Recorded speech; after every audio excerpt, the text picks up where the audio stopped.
right. It is time to get started. I got a whole new whack of followers yesterday for some reason. I don't know if I hit some point in the algo or something and it just pushed me out, but that was really cool. So I figured, hey, if it's pushing me out into the algorithm right now, I'm gonna ride that wave to. I'm gonna ride that wave to talk to some more people about street epistemology. Druid of Deconstruction is here. Welcome back, Druid. How's my favorite Druid? Hey. All right, I got a guest request from my favorite Druid. I welcome him, blah, blah, blah. I do not say blah, blah, blah.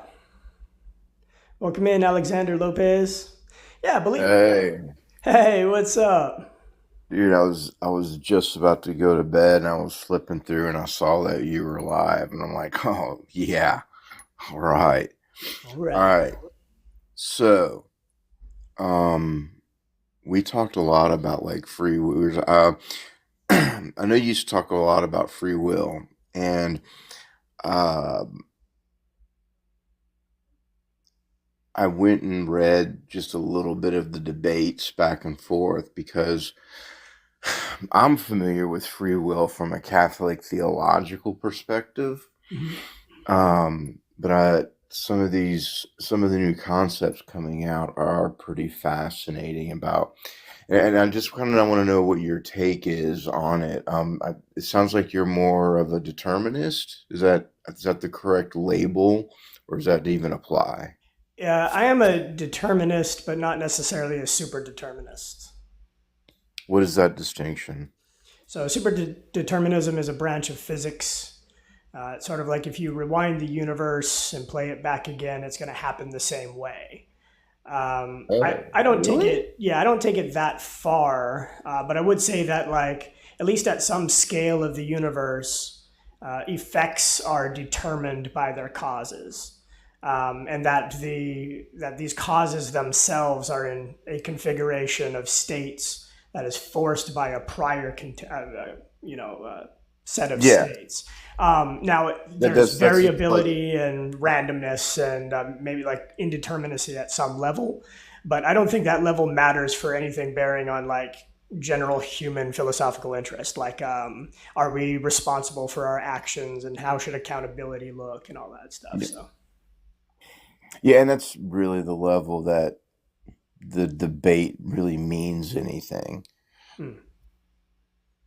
right? Yeah. This only means well, hmm, hmm. I need to think about that for a second. Okay. Can I ask you, right before you go to bed, if I could get your enthusiastic consent, to ask you about a belief that you have, whether it's about free will or anything? um, like a strongly held belief. Yeah, that's one very good candidate. Makes for interesting conversation if you think it's important. Uh, let's see. I know we've talked about the historicity of Jesus, Mhm. but I've went and reviewed some of the sources and my own investigation has raised my or lowered my confidence in the belief of a historical Jesus from maybe 80% to 60%. Hey, So I yeah. did my own street epistemology. And that's the thing. So like these topics, like that I know that we've discussed, like I'll go and just even if you just read the wiki page, I didn't say that out loud. Yeah. Hey, a wiki You start page is to a good index of a yes, direction to go. Someone has read a yes, few books and wants you to go read those ones, but those will often yes, lead you to others. yes. And it is a good way to get a summary of what's the major thought is out there. Yeah. In a anyway, um, yeah, again, my confidence in that lowered, just like in free will. So Okay. the let's see, strongly held belief. While my Yeah, favorite druid suggest one. is thinking, guys, like the screen, tap tap tap, Yeah, share. Let's get it out. Let's get some conversations coming in here. forgot to Druid's a like. friend of Yeah. mine, so he gets to think about his beliefs after he requests up. It's a special privilege only he gets. um,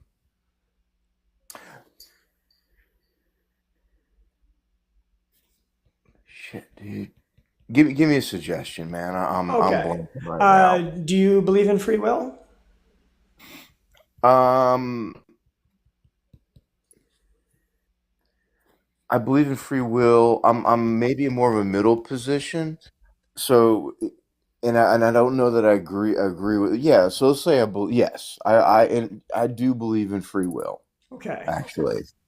All right. So I want to make sure first that I ask you, how sure are you? Like, how deeply held is this belief? Is it like a on a scale of 1 to 10 or 0 to 10, 10 being I am so 100% on this, nothing could ever change my mind. 0 being I have zero confidence. This is just a wild, I'm just speculation. yeah. I'm about 80% on free will, maybe even as high as 85. Wow, 80 to 85. So this is Yeah. a deeply held belief. So I could ask you. I want to make sure we're using the same language as well, because hmm if we're using the hmm same words, that doesn't necessarily mean we're Yes. agreeing on meaning when we're talking. Correct. Um, I agree. so, by my understanding of free will, as I apply it, would be will, that is wanting to do something, like doing what you want to do. And then free will would be doing that freely, unconstrained by any factors that aren't just like your essential self. Is that your understanding of free will, or do you have another way of looking at it? I think I would agree with both of those. Yes. Okay. All right. I think I'm using. It sounds like I'm using the terms the same way that you are. Yeah. Could you summarize what free will is to you, and then we can check the language, and I Yep. can make sure we're Yeah. using the right terms with each other. Um,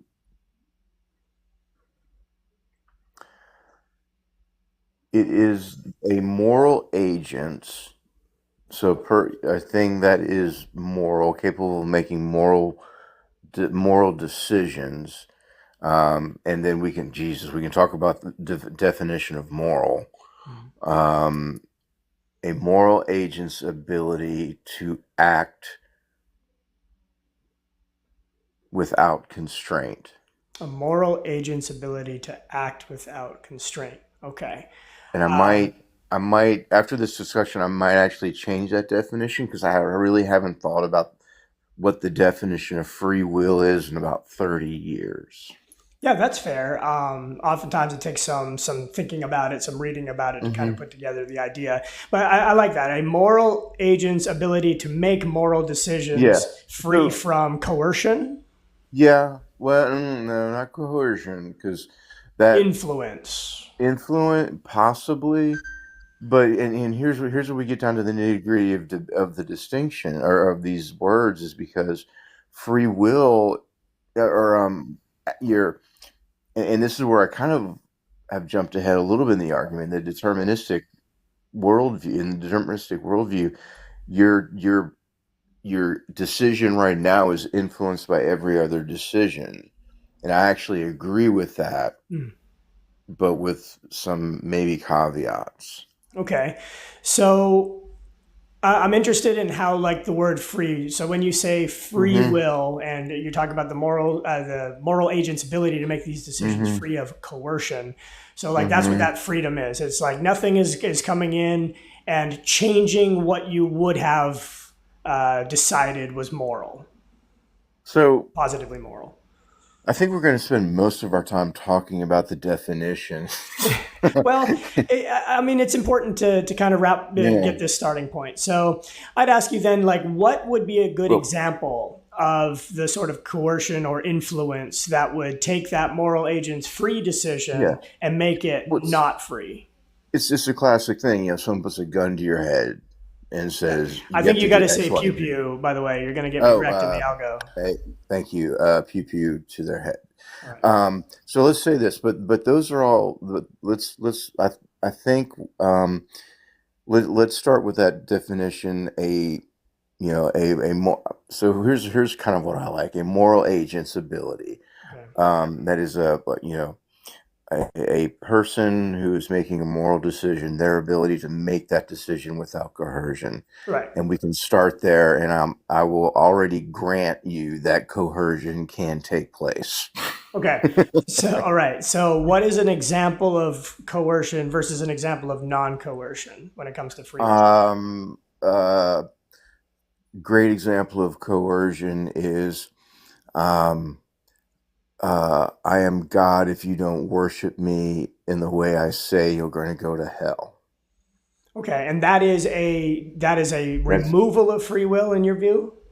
that is a coercion of free will.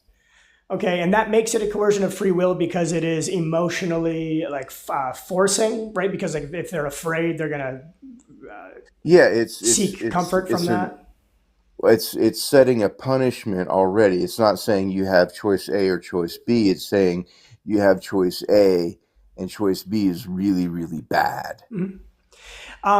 Is the person still free if they are afraid, or like say the threat is made, the threat of fear is Mm. made? Let's say that they're not afraid, like the threat is made, the attempt is made to be scary, but because they don't emotionally feel that fear, they're not coerced, and so they still have freedom. I would argue that both people still have freedom. One of them just feels that coercion less. If we're talking of it speaking of it in this way. Okay. Also recognizing that the free will debate is a lot more complex than this. Hmm. Okay. I'm interested in asking you about what you meant when you said like less coercion. Like coercion is like a continuous amount. Like we can decide how much coercion is. Is there a certain threshold of coercion where freedom, where they still have free will, or is free will itself something that is in degrees?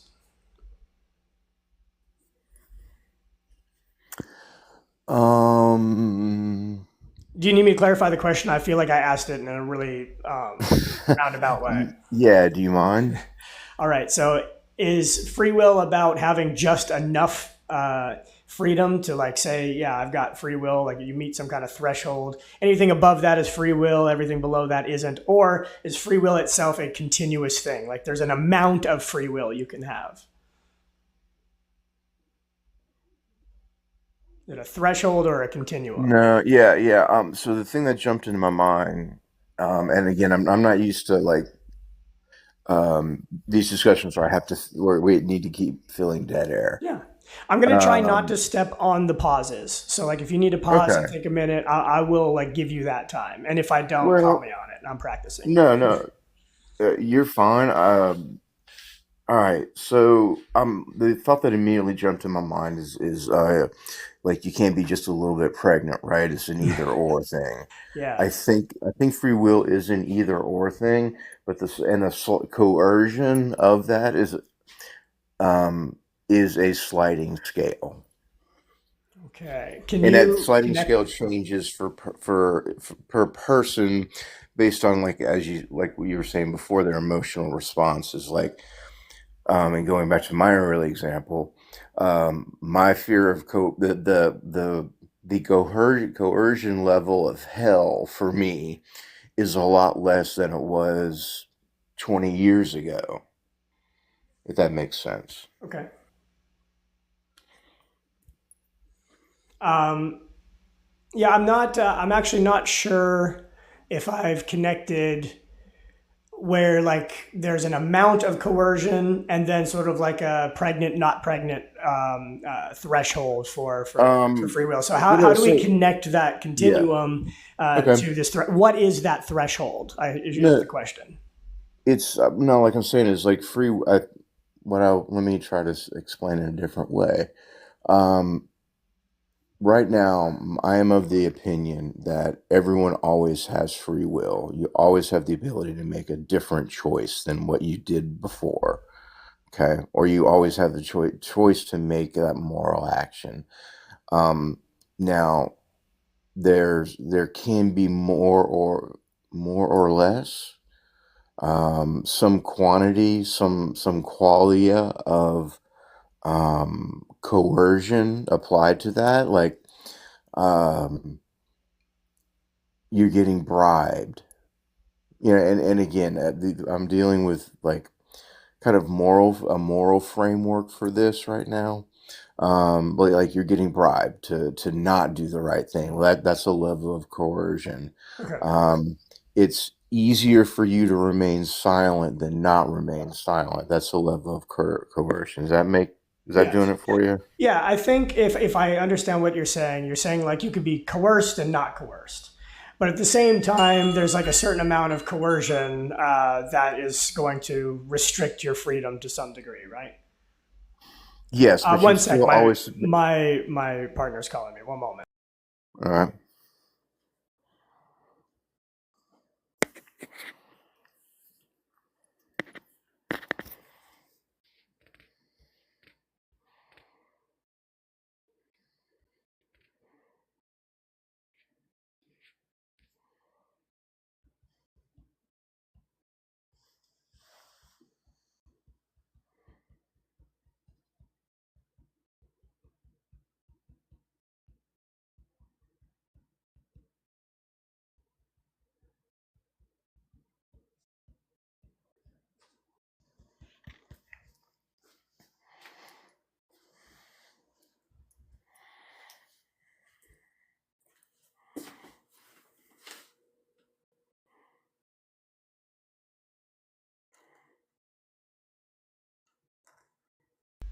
All right.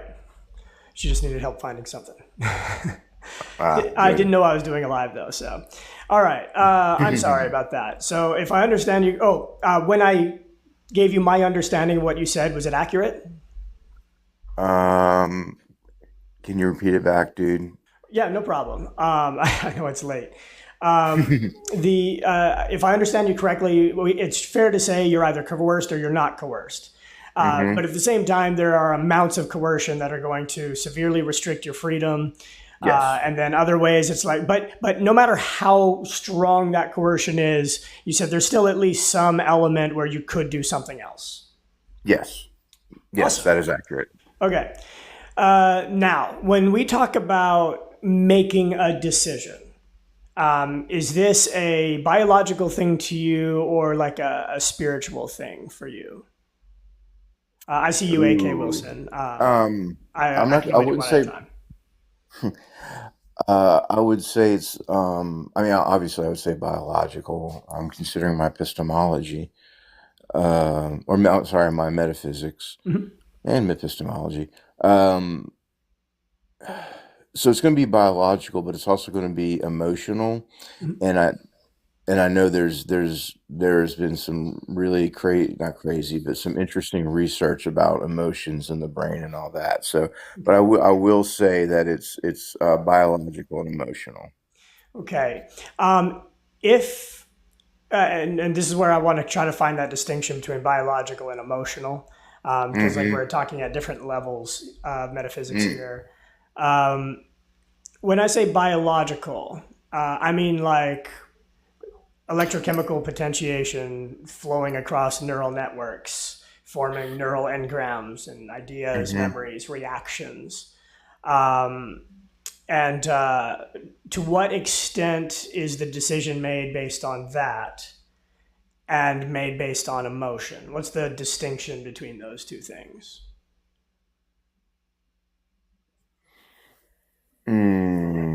Well, I mean, there's none, because those emotions are driven by your emotions are driven by those chemical interactions Mm, in your mm. brain, Okay. Um, Now, when you say there's always right? some Yeah. level, let me Hmm. yeah, let me repeat that back to you. You're saying that Yeah. there is really no distinction because an emotional wave is still like a biochemical wave. right? Yes. So when you Now, say biological and emotional, you're kind of just drawing a category out of biological when you say emotional because it's like yes, it's a relevant category. Okay, but it's still yes, in the category of being biological. yes, Okay. correct. And it's Uh, and I'm making I think I'm making that distinction, and that distinction may become important later. So I wanted to later in the discussion. So I wanted to kind of highlight okay. Yeah, I'll expect you to bring emotions back around then. I'll look forward to that. Um, okay, so when you say could have done something else, what is it about that biological process that could have been something else?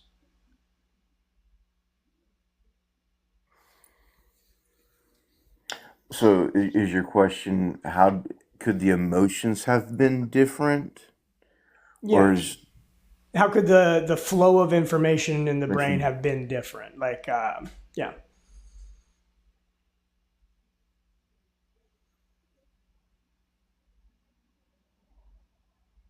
I, I'm not quite sure. I'm not quite sure I understand the question. Okay. So, Um, so can the can can I I try to repeat try it to back? clarify? Yeah. Yeah, yeah, yeah. So Okay. the So when I asked you what free will was, you said it's the mm-hmm, ability of a mm-hmm, moral agent to make moral decisions without coercion, without mm-hmm, influence. We mm-hmm. established that to the degree that coercion like has a seriousness, serious emotional impact, that's what restricts the freedom. Yes, But you said even in the maximal case, where it is maximal coercion, there's still a different decision that could be made. And then yes, we kind of brought what a decision was down to biology. And yes. so when you Okay. say, how could a decision, when I ask, how can a decision have been different? And I'm asking about a biological thing. I'm asking you what it Hmm. means for a biological process to have an ability to have been different. Okay. So I think that's going to be shaped by the thinking of the moral agent. So when you have that, you do have that emotional response, and I think that emotional response is based on the decisions that you've made up to that point. Oh, And yes, oh, and okay. it is that's why it is imperative for us to like always be considering the motives behind our decisions and be building. I almost like to call it a moral inertia.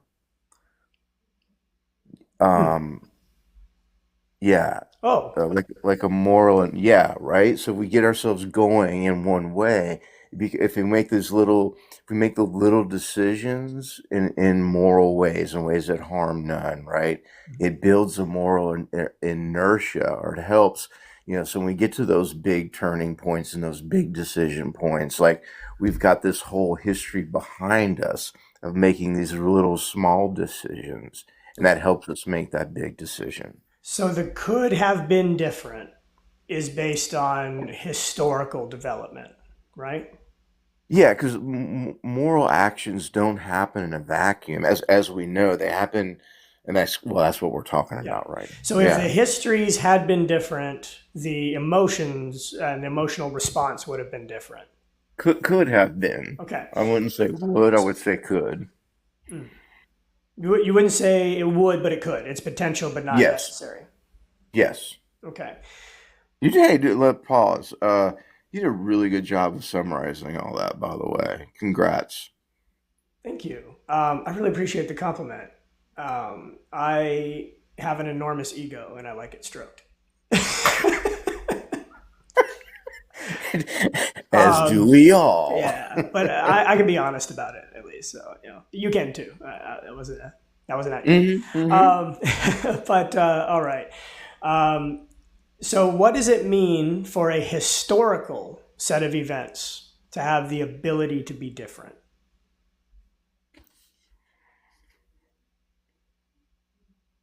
Historical. Well, each event happens. When each event happens, it's not history, though. It's present. Oh, okay. Maybe I'm conflating history and just sort of like a sequence of events. Is that what I'm doing? I'm not sure. So, well, When what I I think was, history, I think like all the things that have happened before. yeah, okay, I can agree with that. Okay. Okay. Just for those watching, like I take these opportunities to teach the method. You and I have discussed this over Indian food the other day. So you know where I'm going with this. But Hmm. like I wanted people to notice how we were using the same word, but then we kind of started missing each other. And it's because we weren't seeing the same word the same way. We had different Hmm. meanings attached to it. And so in a debate, in like a formal debate or these informal ones that you see on TikTok, like that point of missing each other will just snowball until everyone's angry, a guest is rage quitting or getting kicked off the panel. Um, I think it's just much more simple to be like, hey, are we meaning the same thing? So anyway, teaching Yeah. moment. Yeah. Unpause, street epistemology hat back on. Yeah, so what does it mean for a history to have the capability of having been different? That's a Oh, convoluted okay. So question. this is again in speaking very narrowly in free will as moral agents doing moral actions. That's where your therapist comes in because you can help reframe that history and rethink that history in order to make better decisions in the future. Yeah. Oh, yeah. So you're saying because past events are sort of like the filter through which we can perceive Yes. current events, the Yes. quality of our filter Yes. influences what we do. Yes. And that brings us back to that distinction about emotion that I made because what therapy does is help you reframe all that stuff so that the emotions they hit you in the time are different. Okay. Then when they hit you in the present, they're different. And that's one way we can help give ourselves more free will. Okay, so let's bring this home. I think we can bring this home now. When I ask you what you mean by free will, you say you mean a moral agent having the freedom to make moral decisions without coercion. However, you also maintain that even with coercion and maximal coercion, there is still some degree of free will that we have. And that some degree is wrapped up in the fact that we can learn from the past and therefore change our will as free as the passage of time from past to future is. Yes. And acknowledging that constraints will always exist based on um, class, geography, in the United States, where you're born, where you're born. So there will always be some constraints, but even like I said, with maximal application of constraint, I do think there's the chance for a person to make a different choice. Okay. And that chance to make a different choice is wrapped up in the transition from past to present as we make new decisions based on past information. Yes. Okay. In that process of moving from past to present and having that lens, would you agree that lens is biological? Yes. Okay. So we kind of came back to biology and how things can Mm-hmm. be different, right? Mm-hmm. Yeah. We kind of end up in a bit of a circle, right? Because we go back Mm-hmm. to something we appealed to earlier. It's like we appealed to it Mm-hmm. now, but we also appealed to it earlier, which means we kind of go back to it means we haven't resolved something from earlier. And I think what we're not resolving is what it means to move from past to present through a filter in a way that that combination of factors could have been something else.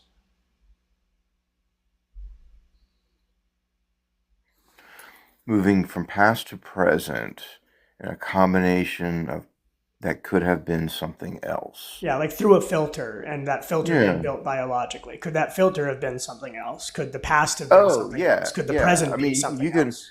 the moral agent, the person can always change that filter. Freely? Um,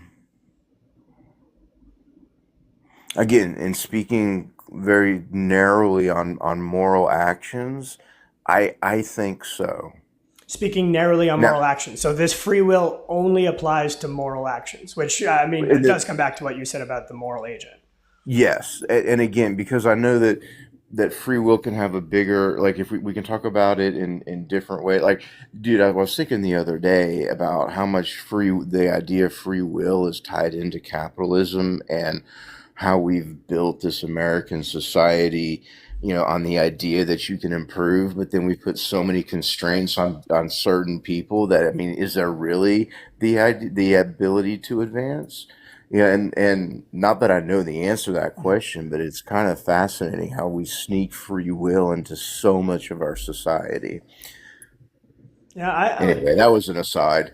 yeah, no, that's okay. But when it comes to making moral decisions, so what is it about Yeah. making Yep. moral decisions as opposed to other decisions that No, introduces some level of could have been different? I want to again. If a, I always that moral action doesn't happen in a vacuum. Even as a child, as you start building that filter, and then that filter, like you said, like, because it's an emotional response. Emotions are, yeah, but no, it can always be reshaped by your thinking. So yeah. Okay, so I actually have to go get my charger because once again I forgot it and I'm about to die midstream. Sorry, unalive my stream. Um, I got to get used to that. Uh, anyway, Well, look, I do can have I to add? get to For the bed. Yep. closing question, you said you want to go to bed. I Sure. didn't want to keep you as long as I did anyway, just for your sake. But if you could rate from 1 to 100% again, your degree of confidence in free will, what would you rate it now? Um, within the narrow definition that we discussed, I Yeah. don't know. I think I might have gotten a little more solid on it. Honest, Okay. well, I'm gonna still say 80 to 85%, but recognizing that the biological component of emotion is an interesting topic to think about in the future. Hey, that's very fair, man. Hey, unmoved Yeah. is just as respectable as anything else. How could you help it? Um, I'm not No, but gonna try to communicate truth to you, tell you you're wrong, try to convince you of anything, or use evangelical methods like fear and social shame to get you to change what you think. I just want you to tell me what you believe and hear it said back to you. That's literally all I want to do. Yeah, no, and I appreciate it. And honestly, the questions are very good. And the I do recognize that the debate is large. And like I said, if you start applying the idea to free will to other areas and other ways, I can see how that can become more muddy. Yeah. You know, that's why I try to keep it very narrow. Um, so yeah, thank you, dude. Yeah. Hey, no Um, problem, Sal. yeah, go ahead. I'll edit that out. Okay, so I'm gonna go get my charger. Crystal, if you want to hop up, send a request. And I appreciate your patience. I just have to run real fast, grab my charger, plug it in, and sit down. But whoever's next in the conversation, yeah, and I'll drop you down there, my favorite druid. And oh, you got it. All right, Crystal, I will accept you in just a sec. I just have to go get my charger, or we're not going to be able to do this.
Almost there. Plugging it in. Oh man, the old guy noises are real. I'm almost 40. Almost 40 and still wearing a Marcus Thorne t-shirt. Whatever. Don't judge me. All right, loading in here. Crystal Joy. Crystal, for TikTok terms of services, can I make sure you are at least 18? Yes. Awesome. And do you want any pronouns you prefer me to use for you? I'm a woman. All right. I'll assume she, her, or they, them, or if you don't prefer to give pronouns, that's fine. And this isn't a purity test or anything like that, by the way. I'm just genuinely wanting to make sure I respect you when I talk to you, okay? Oh, yeah, no, I'm a woman, full-born woman. Yeah, that doesn't determine your well, okay. Well, maybe we'll drill that down. Is that a belief you want interviewed, or do you want to talk about another one?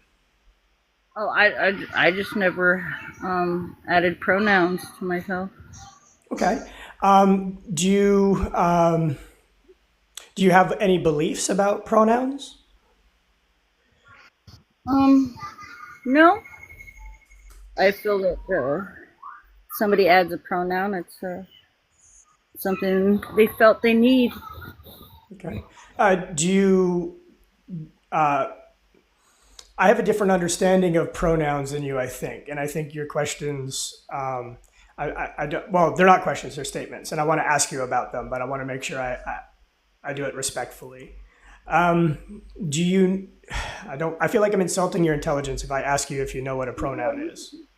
Yeah, I do. I just I've never used pronouns to anything. I've heard pronouns, but Okay, so what I'm about to tell you, this isn't street epistemology. This is just me feeling like I need to tell you what pronouns are.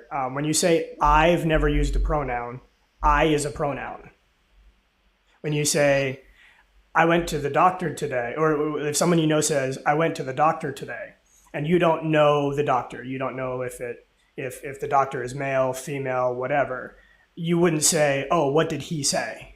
You would say like, oh, what did the doctor say, or what did they say? For hundreds of years, that's how we've spoken English. Like oh, what did they say? We just use they when we're not sure, or when it's just not spoken or not determined. Some people, because even biological sex is spectral. There are so many things that are associated with womanness and so many things that are associated with manness and everything in between, that some people have some of this, some of that, some whatever, or however they've determined it. And in their sense of self about their biological sex, and that sense of self, we call that gender, they see themselves inside who they are. When they like someone you might associate as being a male because they have certain anatomy, which isn't always a good indicator, and there's a lot of mix match that happens. When they go to sleep, they dream they're a woman in their dreams, and that person might just be like, I am a woman, and you can't look at their anatomy and be like, no, you're not. All women have, or all men have, and it's just biologically that doesn't work. So when people give pronouns, sometimes they're saying, I know I look one thing, but trust me on this. And so call me she, her, even though I look masculine to you. Because that's what I am. So the yeah. So interview. Okay, Like I will. So, like the interview side. But if I was in another room asking about you, I'd be like, oh, did you hear my conversation with her? If you wanted she, her, or I'd say him if you wanted he, him. And because I want to respect you, that's why I ask. So again, it's not a purity test or anything like that. I just am trying to respect you. I just I've never experienced pronouns with them, I guess. But I guess if I is, now I know it's pronoun. Yeah, a pronoun is any word that is in place of a noun. That's what pronoun means. It's before a noun or is replacing a noun. Okay. Okay. So yeah, let's get to the interviewing. I'm sorry, and I hope that wasn't too annoying for you. Okay. No, I just never use them. So thank you for making it clear.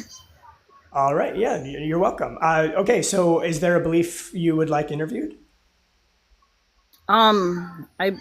My belief is in of seeing myself in creation. Your belief is seeing yourself in creation? Hmm. Okay, I want to try to understand that. So I'm going to ask you questions about it. I'm going to repeat your answers back to you and try to use words you agree with. If you say miracle, I'm not going to say coincidence. You know what I mean? Like, I want to use your language to describe your beliefs. And that's all I want to do. Now, when you say what your belief is, seeing yourself in creation, can you tell me a little bit about what that means? Can you elaborate a little? Yeah. So the first time that I and creation was when I was swimming at nighttime and I jumped in the lake and. When I got out of the water, my skin looked all sparkly from the water droplets. And when I looked up, I said, "Oh, the stars are my freckles." And that Ooh, was the first time that I seen myself in creation. And they were beinging off of my skin, and it was my freckles. And that's the first time I saw myself in creation. wow. So, if I understand what you're saying, you had sort of like an epiphany moment where you were just minding your business, being in the lake, just enjoying nature, and you get out of the water. It's dark, you're glistening with water, and the things that are glistening off of you are the lights around you, the moon, the stars, and your freckles, and you're able to put those things together, and they sort of form this new connection for you. Is that accurate? I'm And sorry. that moment, yes. And in that moment, I was like, oh, it was the first time that I saw myself in creation and saw myself in the word creation. You know, they talk about creation, how everything was created, but in that moment, it was like looking at my face in the sky, but it was stars in my freckles. I don't know. It was the craziest moment of like clarity I had. So interesting. That is actually really interesting. As an atheopagan, I find that extremely interesting. Um, so you feel like you're a part of all of this, all the stuff that exists, all reality, the universe. Like, you see yourself as one thing with it. I feel like I'm all the things, but becoming aware of each one of them.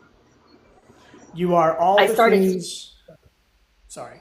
yeah, all things creation, and then after I seen that one, I started seeing myself in all things of creation. Like I would breathe, and the wind would blow the tree at the same time, so it started feeling like, oh, I'm taking a breath. The tree's taking a breath. Or I seen the tree stump. I'm like, oh, that looks like my thumbprint. You Okay. know? Were you? I'm sorry. I got to try not to step on these pauses. I am a little fast on the pauses. So, did you want to continue before I ask about that? You could ask, yeah. Okay.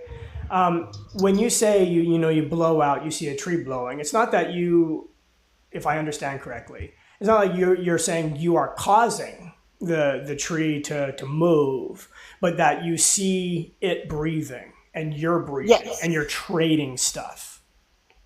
Like it was like, oh, it looks like it was taking a breath as I was taking breath. Okay, I see. So That's the you feeling I get. see patterns between your life, your body, who you are, and patterns you see in nature, and those feel like patterns of the same thing. Yes. Wow, that's really interesting. So, like when I'm at the lake, I'm I was sitting there and I'm like, oh, I'm like 75% water, and here's a body of water, and it was so calm and relaxed, and I was like, I want to be calm and relaxed like the lake, and then I could just breathe, and it felt like I was going with the current of the water. Mm. That's really poetic to me. I'm not supposed to tell you what I think when I'm doing street epistemology, but I do want to. So if I understand what you're saying, and again we're reiterating that you feel this inner connection to the universe as if you and the universe are all one big system. Yes, it's Okay. like the like Earth. So the Earth. So my inner, when I look at Earth, is my outer. Not the people, places, or things, or houses, or cars. any of those, but within nature itself, I can see simultaneously myself within it, and in seeing that within me. Okay. Seeing yourself in it, seeing it in you. Okay, and that this does this sense of connection. What do you think causes that sense of connection? Is it just like what you are? Is it like yeah? What do you think causes that connection? Oh, my awareness. Your awareness causes a connection. So if you weren't aware of it, you wouldn't actually be connected to it. Well, and until I was aware of it was there, then I made the connection. But if I was searching for awareness in other things, I didn't have that connection. Okay. Okay. So when we say connection with nature, it's not necessarily that you're made out of the same stuff, governed by the same laws. It's that you are aware of other existences, and that establishes a personal connection that wasn't there before. Maybe more like if we were the same but in different form. Maybe. Same thing in a different form, like same energy, different form. Yes. There's different energy of levels of things that I feel too. Like if I put my and I'm by the water, I feel a heartbeat, and then I'll tell someone, "Do you feel that?" They're like, "What are you talking about?" But I could feel the heartbeat in my feet, so I always feel it's like a pulse. Is it a pulse that's independent of like your own heart's pulse? No, it's different. It is different. What are some distinctions between the Earth's pulse and yours? What makes them different? Mine, when I hear it's beating and sound, this is more of like a wave of pulses. It's more Wave. like a lifts up and down, lift up and down. But I have to look at it as if I'm standing up, my heart center is facing away from me, right? But I'm standing above it, so feeling of it coming from above, from below to above, feeling. Does So that make sense? yeah, it almost like feels like you have a sort of symmetry where you're feeling what it's pushing up, and it's like coming up from your feet and it's going down into the earth, right? Yes. So the earth is like vibrating to you. Yes. Interesting. And when you say vibrating, are you talking about like the whole earth is going up and down like this, or like at different speeds? Or is there just like a constant cosine, sine wave, I mean? It feels like emotions. Like you Emotional could feel. waves. Yes. Wow. Okay. All right. I feel like I'm putting the picture together. All right. So you see yourself as in creation and a part of creation because of these connections that are established when you notice patterns in your inner emotions and patterns that occur like visually, mechanically in nature. So you feel an emotional connection to the mechanics of nature. Like if I lean up next to a tree, it's like I can charge, or I can let go. So something about lying on a tree, having your body tree pressed up against each other, gives you these emotional waves. Yeah, it's like I could feel. Well, when I do that, I could feel the whole connection of everything that's around. Like if there's trees all the way around the lake, I could feel all of it. Is this distinct from, say, animism? Is this like a sort of theology? No, I don't know what it's called yet. I don't talk about it much. Okay, do you know what animism is? No, I don't. Here, let's look it up together. I'm pretty sure it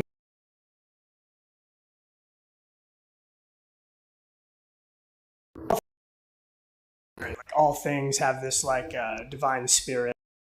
Let me not assume and make sure we're on. I'm going to open up a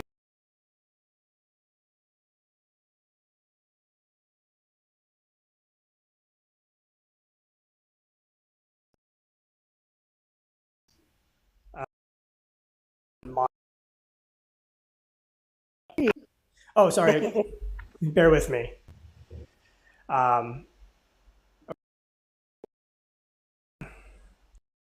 Look up animism.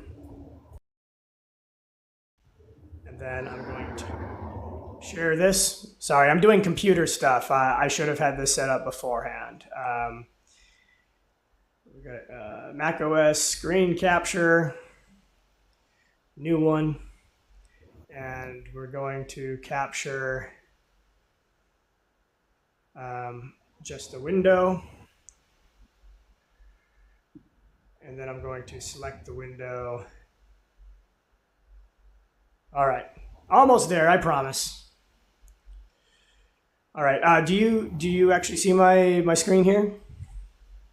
Yes, I do. All right, let me just make sure. Okay, nice. All right, now this is saying that animism comes from the Latin anima. In fact, let's not do the AI summary. All right. Anima meaning breath, spirit, or life. It's the belief that places, objects, and creatures all possess a distinct spiritual essence. Animism perceives all things, animals, plants, rocks, rivers, weather systems, human handiwork, and in some cases words, as being animated, having agency and free will. Do you think that the earth and all the things in it have free will? Free will? Yeah. Yeah, well, free will, but sometimes they have to be asked. Okay, so maybe you are an animist. Like I could see, like it's so weird. So if I have like a lot of crystals too, but I see that there's a spirit in there, and I was a chef for 20 years, so I always asked herbs permission before we use them. Like I always feel like I had to ask. Is that okay? So they I had create agency. something with you right now. They had like personal agency. Yeah, I asked permission before I use them. Okay, and this personal agency that like cares about consent, is this something implicit in the thing itself? In other words, like if even if you weren't talking to it, say I was talking to it, and say I didn't believe like you, would that tree, for example, have free will and agency if you weren't interacting with it? Yeah, I think it continues to do what it's gonna always do if you're not aware, if you're aware or not. Okay. I think then, having asked you questions about the like being part of the world around you, I'm interested in asking you about the word creation, because I'm curious to see where, if you believe that all things around you have like a personal agency and thoughts and feelings, how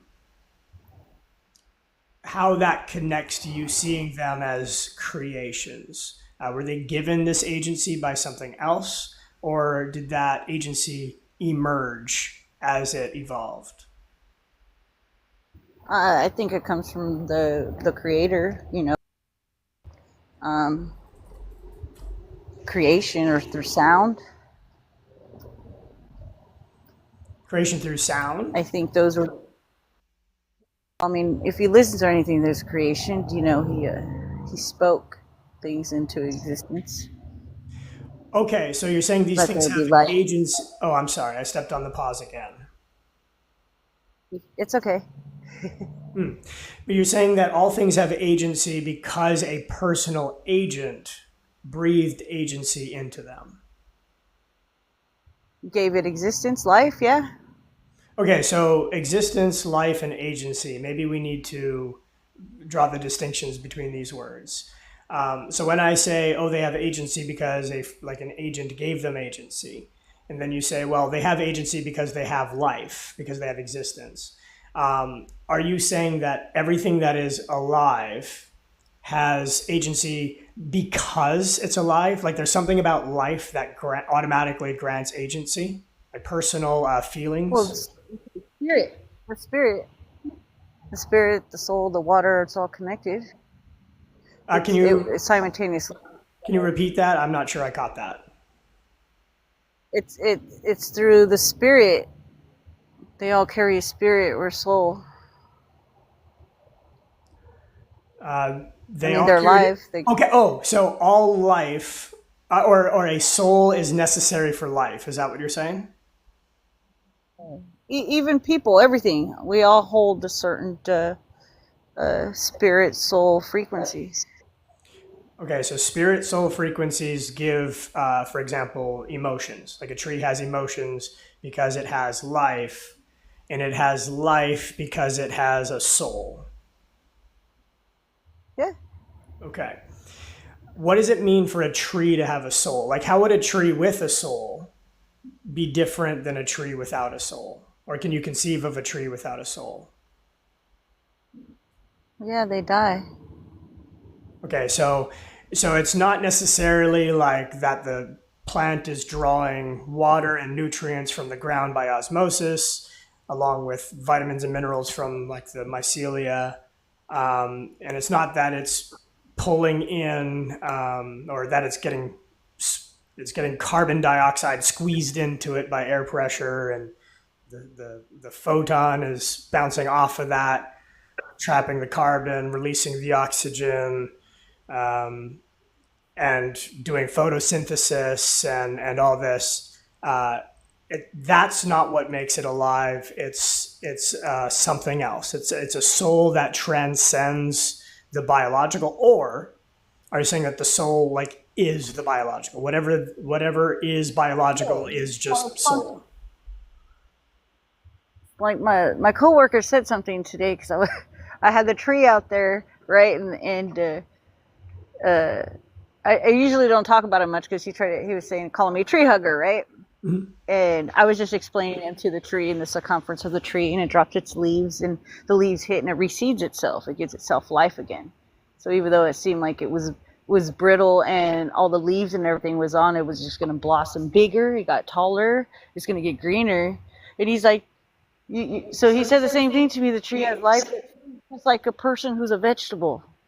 That's what he told me. I'm taking off my street epistemology hat for a second. I have been informed that the phrase they're calling a human a vegetable because they're disabled kind of like, I'm sorry. It kind of removes a sense of agency from them and they're treated less like people. I'm not saying you would treat them less of a person. I'm saying that the language we use drives that process to some extent. All right, street epistemology hat back on. I'm sorry. Well, I mean, it hurt my feelings when he said it because I felt like, the tree couldn't answer back because he wouldn't be aware if the tree did. And then like 5 seconds later, the gust of wind came and the tree started blowing like crazy, and it was a palm tree, and like 3 strands fell on the ground. Okay. All right. And I said, I told you heard it. And you're saying that like this is evidence of a soul? Because how did we get from soul to this, I guess is my question. To like wind gust confirming. Like how does this work? How does it work for how I see it? What makes the tree alive in a way with a soul that it wouldn't have given the same biological processes? Or would it just biological process requires a soul first? No, everything that's in Earth is in the body. So if everything that grows on Earth wouldn't be the soul. Yeah. Well, all the mineral source. Oh, I see. So like not necessarily the entire planet, but like the things that it's made of. It obviously it doesn't have it doesn't have the heart that you can see beating, but it does have the neurons of the network existing underground in the roots. Right. So maybe it's more mental. So some of them are more. To me, the trees would be more of the neuro system. But could those systems exist without a soul? And what is a soul then?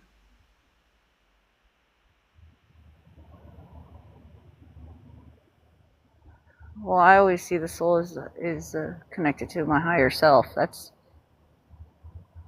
What do you mean by higher self?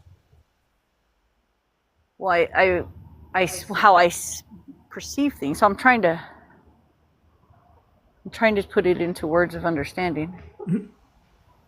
How I see it functioning, and it's three. It's like fire. It needs the heat, and it needs the flame. Like Okay. it's a system of things that work together. Some of them have different systems.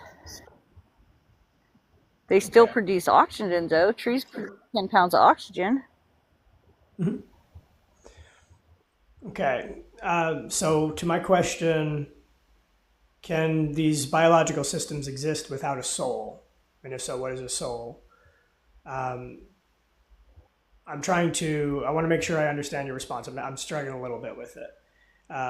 You're saying that. I'm sorry. you're I'm saying trying to that learn how. they I'm can trying to be- learn how to communicate it to you. Okay. Hey, and that's the thing.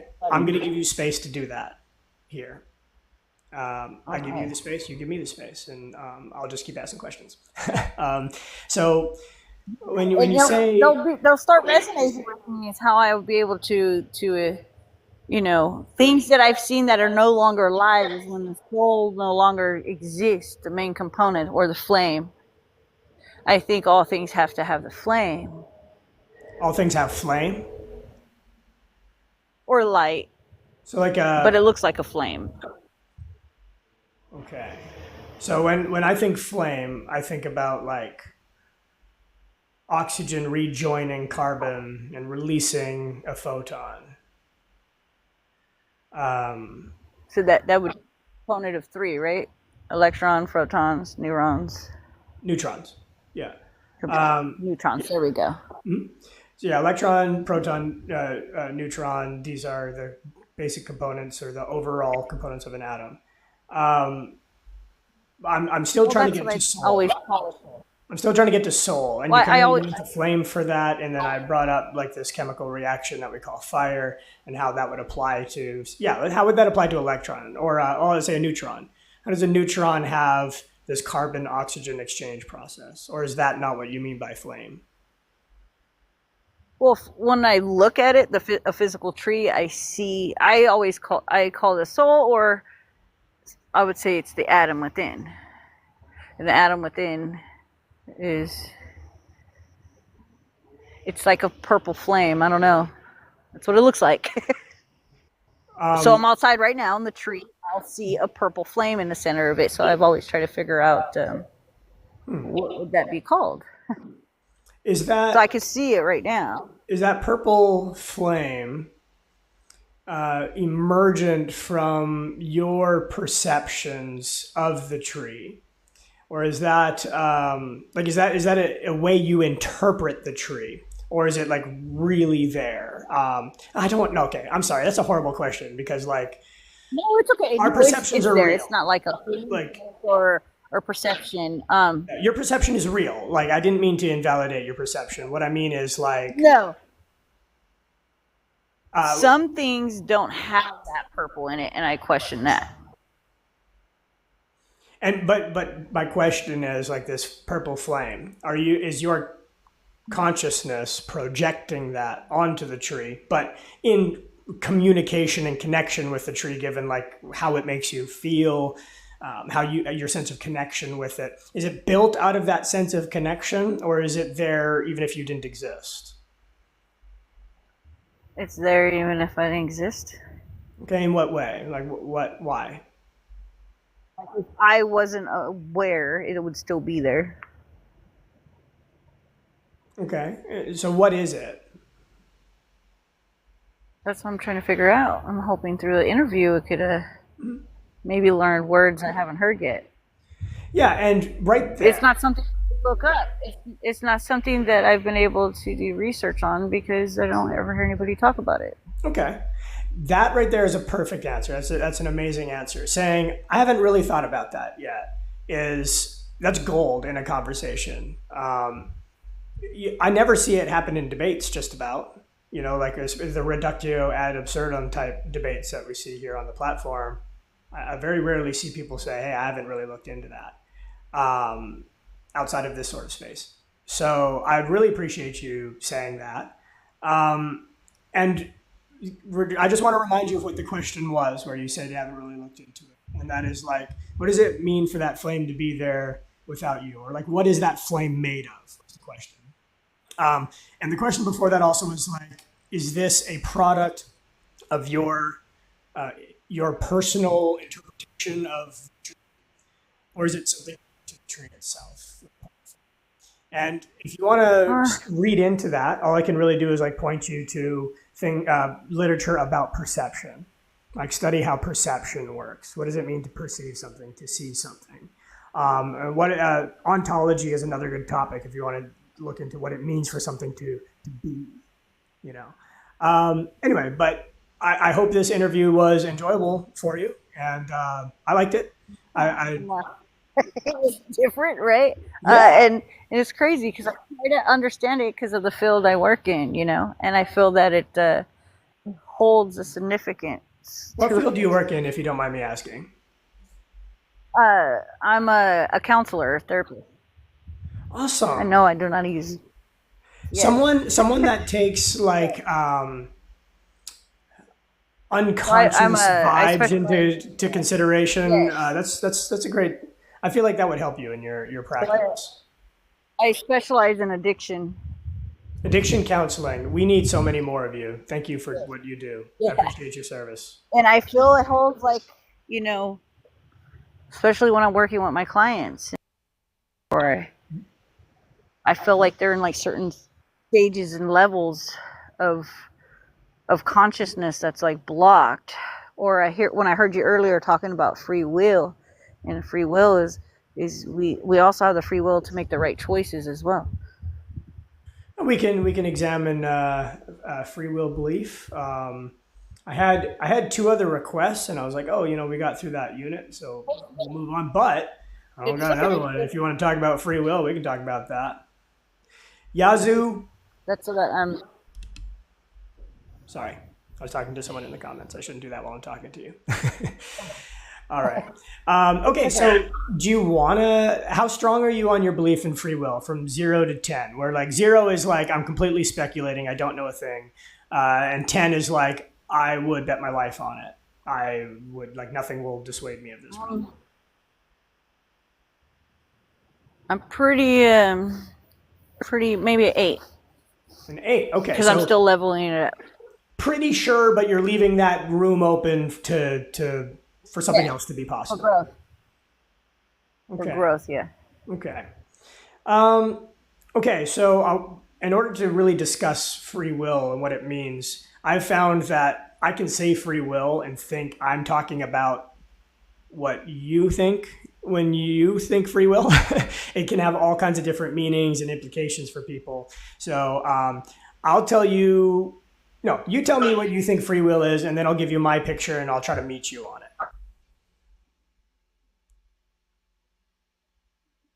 Or I'll just keep asking questions. No, I'm just going to do this the straight epistemology way. What is free will to you? That go with those free wills, but the choices of those free wills comes with either good consequences or bad consequences too.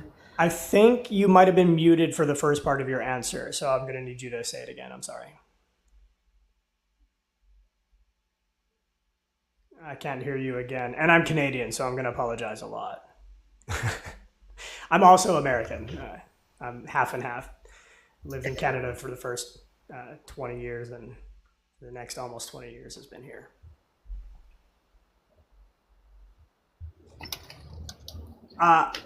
It froze on my side for some reason. Okay, all right. Yeah, I figured. So what is free will to you?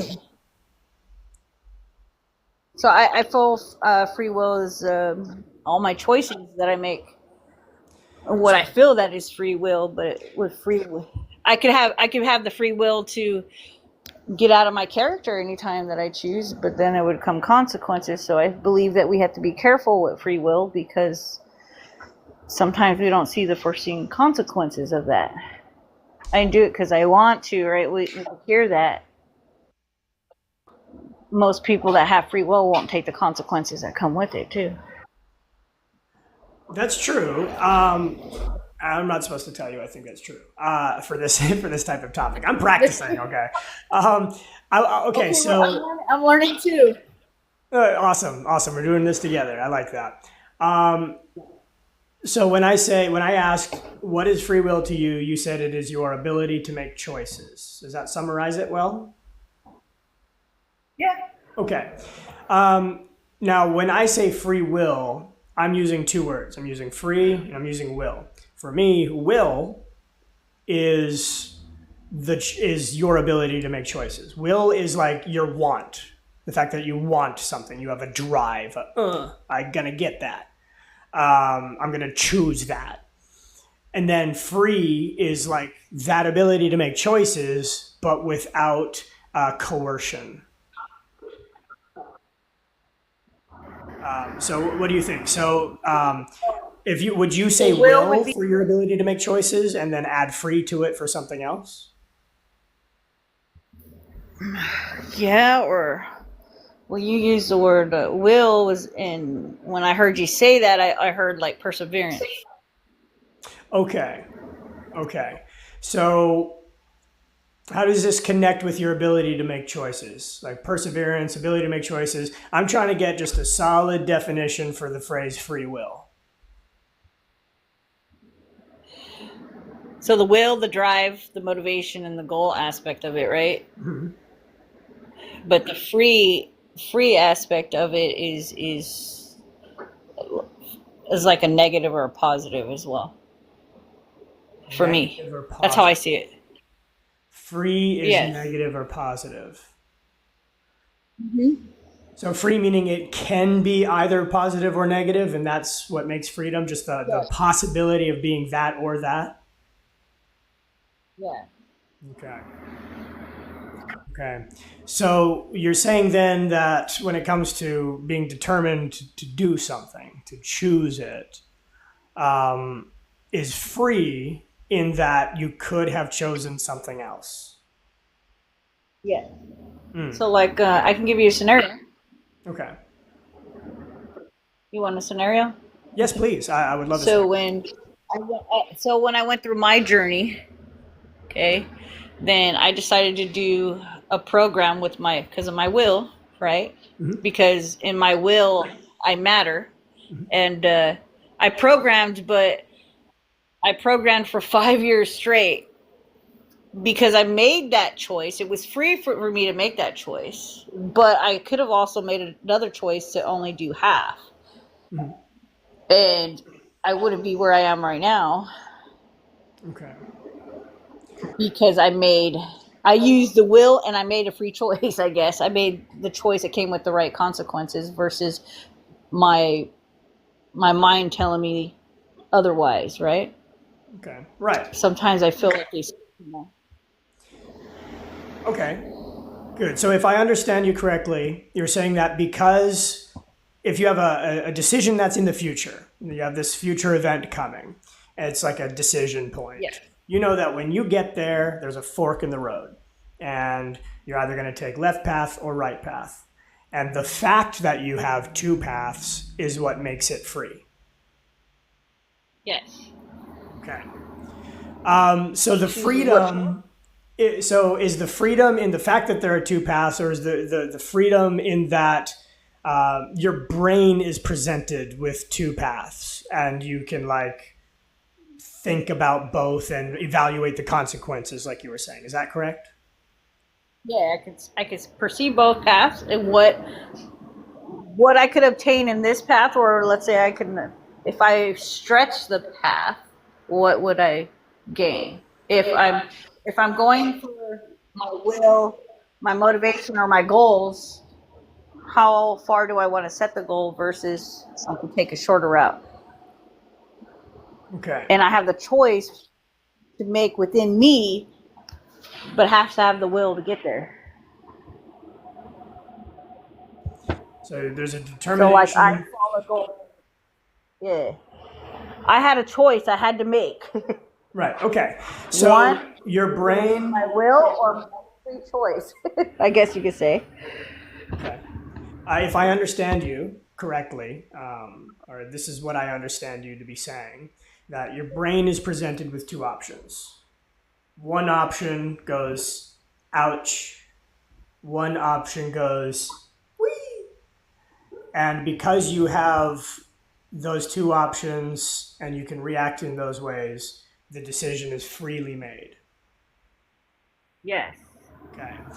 Now, No attached to it though. There's no guilt, no shame, no resentments, nothing. Just it was an actual true choice.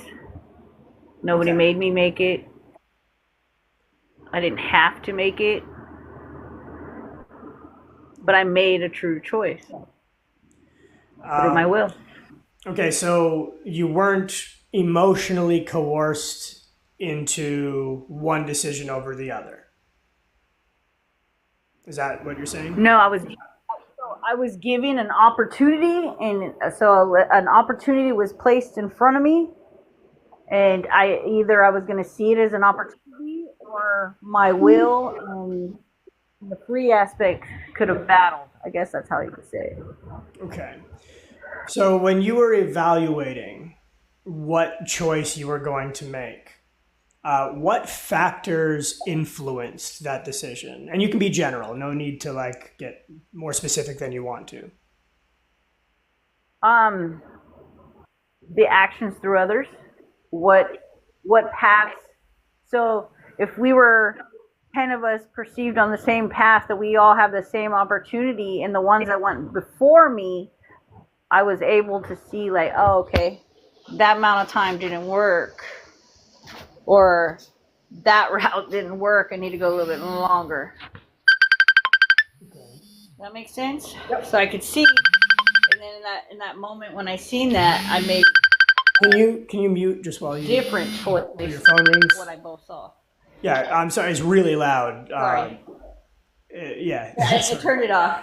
That's all right. Okay.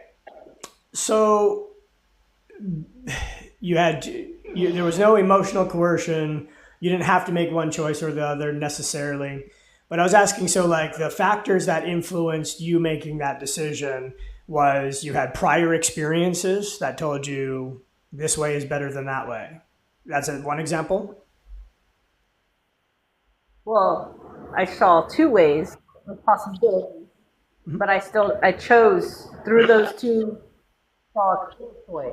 Oh, both were good options? But I saw a clearer choice that extended their twos.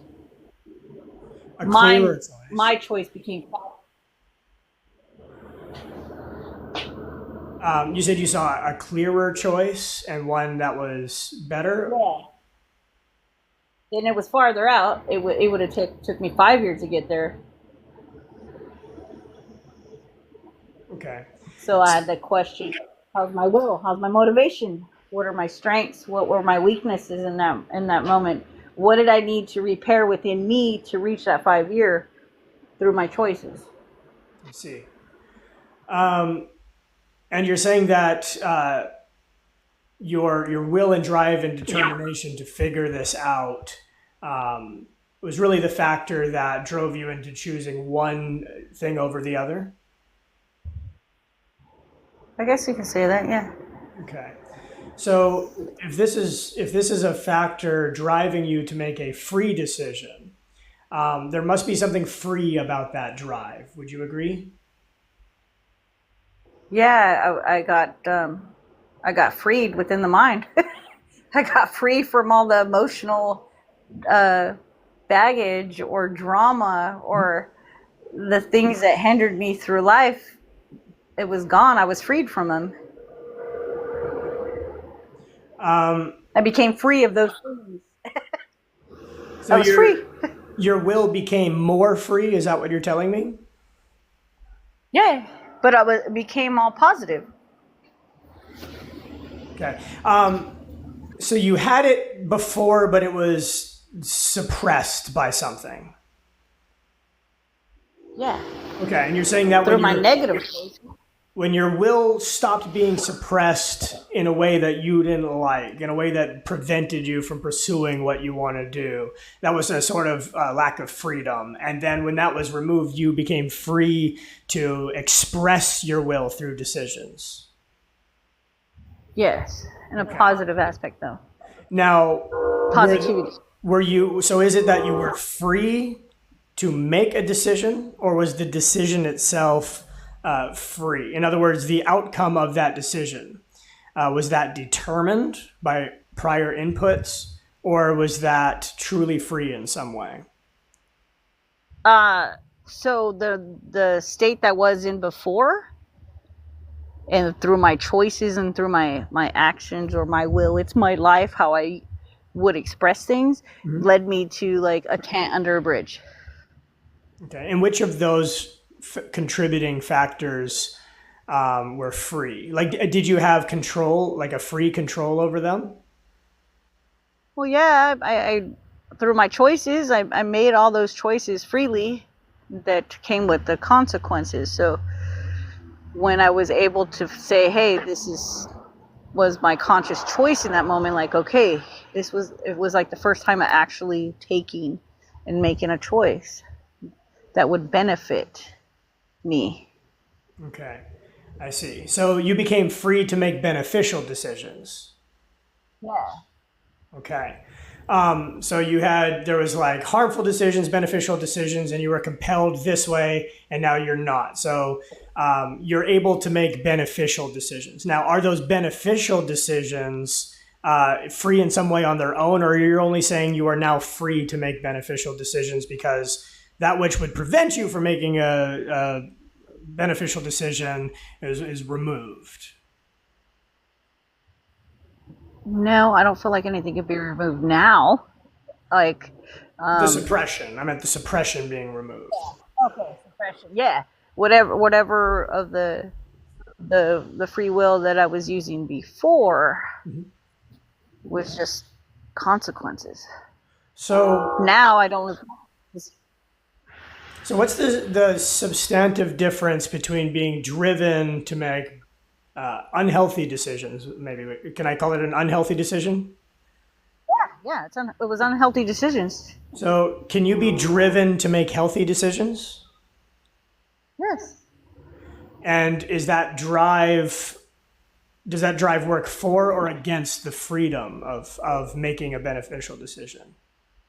Like, could you make not a beneficial decision if you wanted to? Like, or could you want something other than you want? Yeah, you can. What would that look like?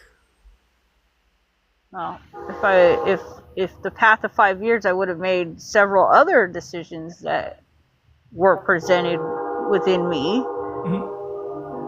They wouldn't lead to where I am now. So you're able to evaluate. Sorry, I stepped on the pause. Yeah, it's okay. So now I could recognize that through all things. So, like, even if somebody's speaking to me, I know that through my will and understanding now that I don't have to react to every single thing. And if somebody's talking, let's say they're just having a bad day and I happen to cross their path, I just know that in the moment that could have been a fraction of me in another timeline of mine, right? Because I'm 45, so I've had a lot of different experiences, but I don't have to react. Somebody can call me a name, and I have that free will not to react or bother me.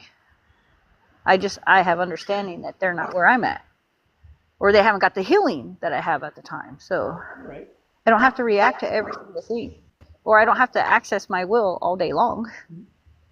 But to you, freedom of will means now you're free to be driven to make good decisions. And it's not necessarily that it's free from drive. It's just that your drive is no longer the thing that drives you, and the consequences of that drive has changed, and that feels like a sort of personal freedom. Yeah, I accomplish anything I set my mind to.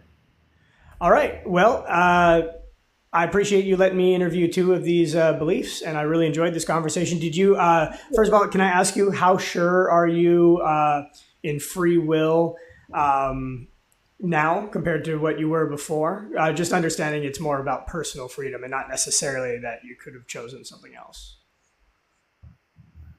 Well, yeah, now I got to see another view of it, and I thank you for that. That was rewarding. Cool. You know. Was it good for you? Sorry, never mind. Yeah, horrible joke. All right. Have a good night. Thank you. No, it was nice, and I appreciate that. I haven't got to share any of my views because most people can't hear them sometimes. So Yeah, hey, this is a space you can do that. That's what I want. I want a space where people can share their beliefs, hear them said back to them. And I see so many debate spaces where evangelical methods are used. Like, I'm going to make you feel ashamed for being that stupid. You know what I mean? Like, that doesn't help anyone. That doesn't cause anyone to evaluate their beliefs. That's not a conversation. Yeah, I want to do it like I this. believe interview is that you're teaching me the inner view of me, the interview of the inside of me, and that's what I appreciate about it. Is that Without it gave me judgment. clarity. Okay, without express judgment. I'm going to think secret things. Yeah. All right. Yeah, Thanks for coming up. You have a good night. You too. Thank you. All right. Let's load in Stitch here. Stitch. Oh, that was not my worst Stitch impression. That's all you get. All right. Hey, Stitch, can I confirm through TikTok TOS that you are at least 18? Yes, sir, I am. And pronouns or prefer not to say? Oh, yeah, he, him is good. Perfect. And Stitch, is there a belief you want interviewed tonight? Well, as far as my epistemology goes, I would be a scientific agnostic atheist. Scientific agnostic atheist. So, naturalist, but awareness of incompleteness of your own knowledge. Yes. On the topic of God, and atheist in the sense of you do not believe in God or any gods. Yes, yeah, that's correct. Awesome. Okay, so those are three different. We could ask about any of those. I'm not super interested in like agnostic because I feel like we don't know everything is a fairly uninteresting statement. It's pretty mundane. Yep. I think scientific we could ask about, and we could also ask about atheism. Usually, like if I were to be asked why I don't believe in God, I would say I don't have a good reason to, and it kind of stops there. Is that your position as well? Yes. Okay, so we've narrowed down two aspects of this as being less interesting. So let's talk about being scientific. So when you say Sure. you are scientific, you mean that you value the scientific method as the best means of determining what is true. Yeah, absolutely. I think that the evidence that's grounded in some kind of detectable reality is going to be the best method we have to, determine what is real, what comports with reality. What comports with reality? That I feel like that's a key phrase. It's the best way to determine which of our ideas best, or which ideas comport with reality and which ideas do not. Is that correct? Yeah, absolutely. Okay. And how confident are you in your belief that this is the best method available to humans? To use a scientific term, I would say I have a high degree of certainty. Well done. So I don't know if I can quantify it, but like I was a Christian for quite some time, so I'm pretty. I've developed through pain and suffering a method to sniff out bullshit. So That I'm is pretty a valid pretty trauma response. Yes, yeah. So I'm pretty confident that I've got a pretty good take on. But I mean, who knows? I mean, because of the limitations of science, there could be things at play that we are not able to see or detect. So hence your that's where the agnostic comes in. Exactly. Yeah. Okay. All right. So let's look at some examples. So can you give me an example of where the scientific method was better at arriving to the truth than an ascientific method? Then, okay. Yeah, well, I think that it comes down to the way that I would discern between what is real and what's imaginary, right? So I think that which is real, or which I would believe is real, is somehow has to be detectable. So if I can't tell the difference between a belief that I would prefer and one that I could imagine, then I would not have a lot of weight behind that belief. So if I could say, oh, well, there's a God, this God loves me, I don't have any way of discerning between the difference of that being something I believe and prefer, mm-hmm. or something that I just imagine to be the case. Somebody else has made up that story, and I think it's a cool idea, or I have imagined features of that.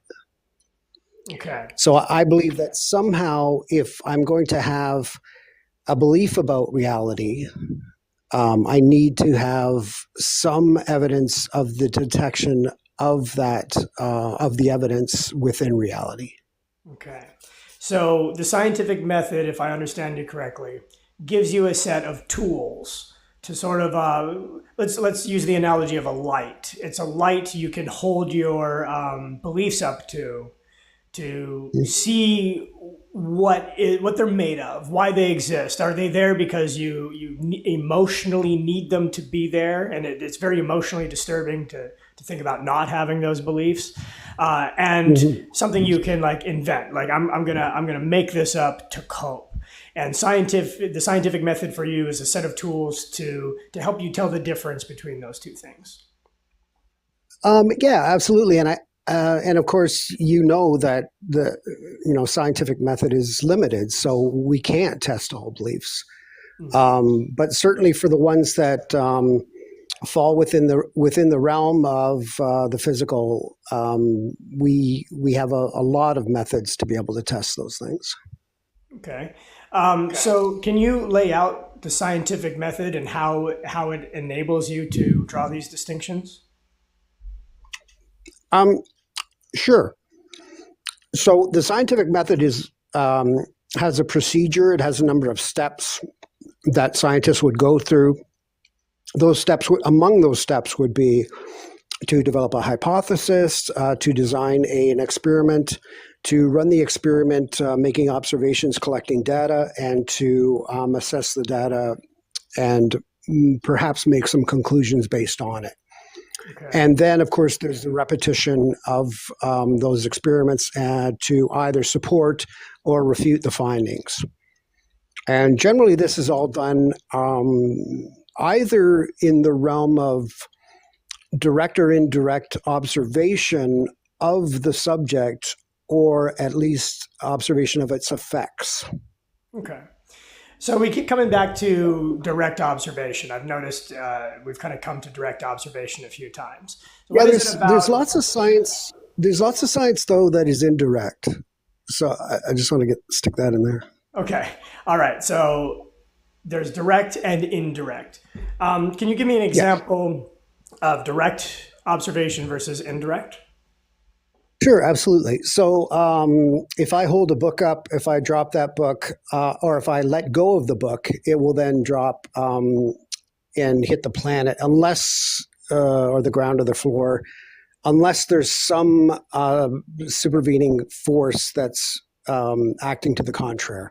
So that's a direct observation. I can see that happening. I can see that there's a force at play on that book.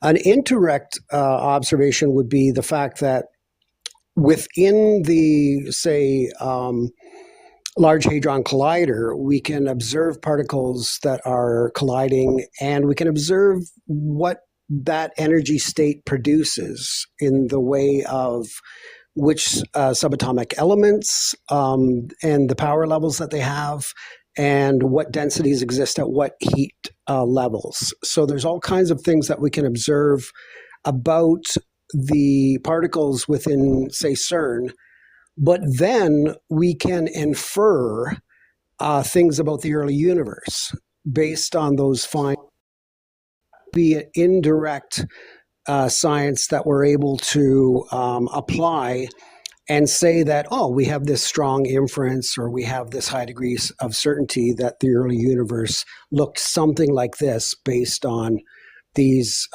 separate indirect observations. Okay, so are you saying that because of direct observation, a direct observation can sort of accidentally lead to observing something else indirectly because of its connection? Yeah, well, either accidentally or on purpose, because I think that CERN was actually developed for the purpose of discovering what the early universe would have been like. So yeah, absolutely. And I mean, of course, there's lots of using instruments. There's lots of indirect science as well that's going on. So we use spectroscopy. We can use the observation through telescopes of distant galaxies to draw conclusions about, say, the nature of the universe. Okay. Are there truths about the universe? And you kind of answered this earlier, but I want it just for the sake of the three listeners. Yeah. Is it possible for there to be truths about the universe that cannot be known through direct or indirect observation?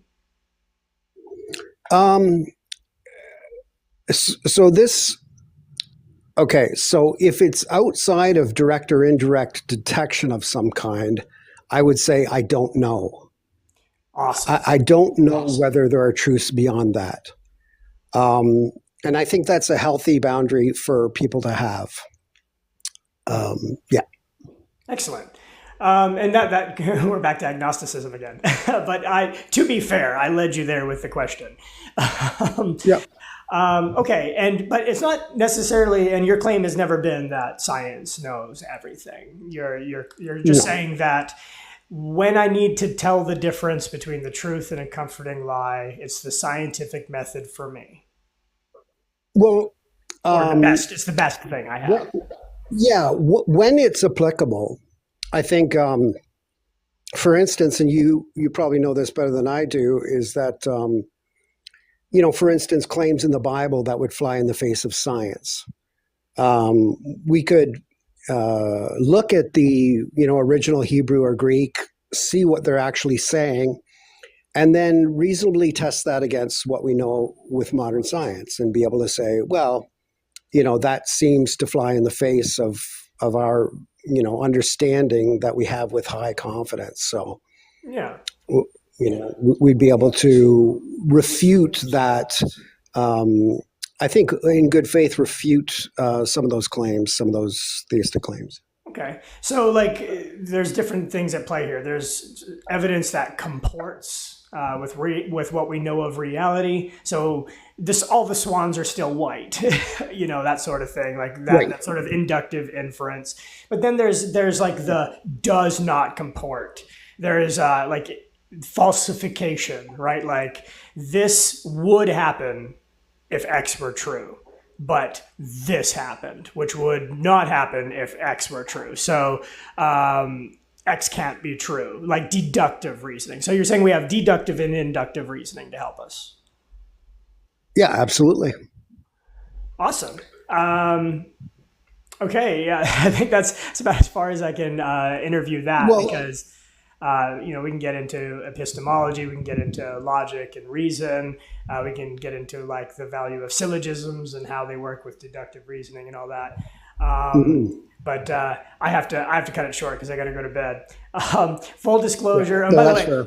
I do on the last one of the night. I have a habit of doing this, and I invite you to ask me questions, to interview something about me if you want to practice the method. Because the main reason I'm doing this is really not just to do it, but to teach people the method. So I'll stop it sometimes and be like, hey guys, notice how we had different understandings of the same word? But anyway, would you like to do some street epistemology on me? Well, what I would ask is, in your bio, it says that you're is it Ethiopagan? Ethiopagan, yes. Yeah. And I'm just wondering about why the pagan part, why that element of your belief system? Yeah.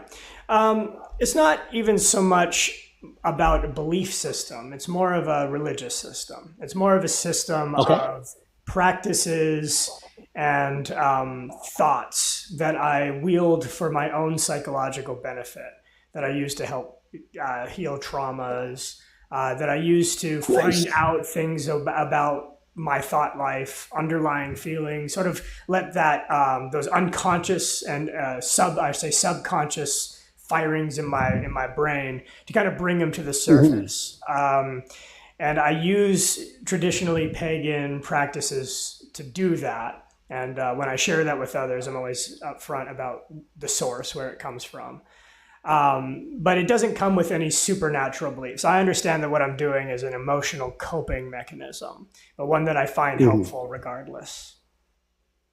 Yeah, that's great. And I think in a lot of cases, even though I have come to a place, I guess maybe the best way to explain this is to say that I pray sometimes.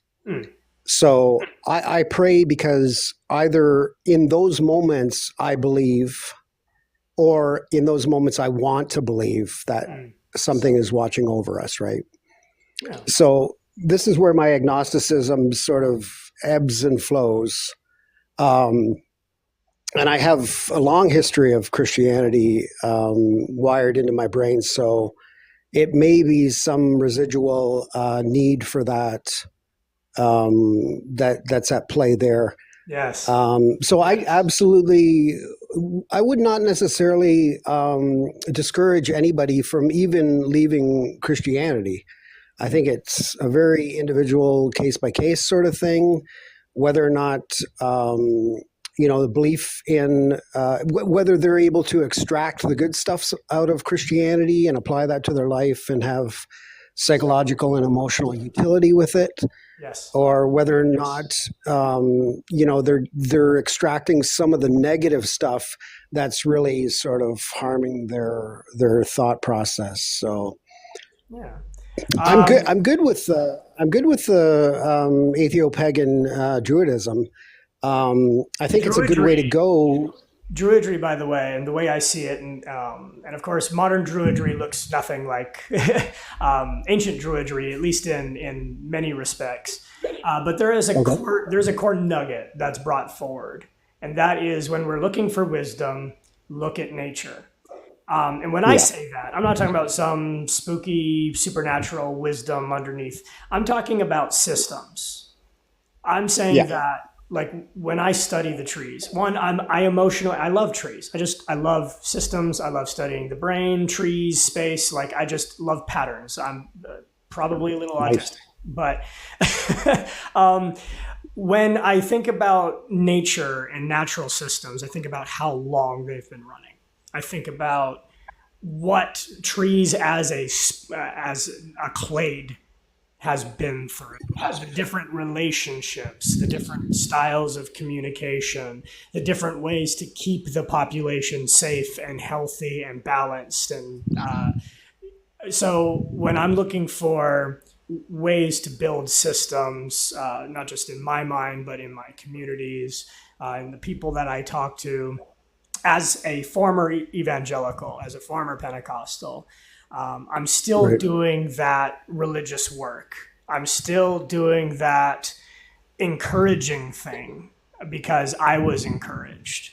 I'm doing this like I know how painful it is to deconstruct religion, especially when you lose your community and all of this. So I have found a way to use symbol to that advantage.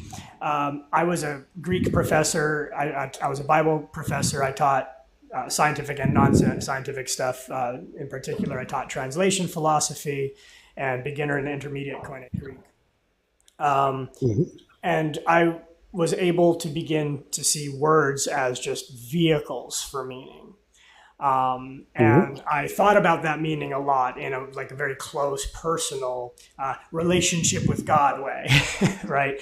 But that informed my ethos, that informed my identity, that informed the way I interact with the world.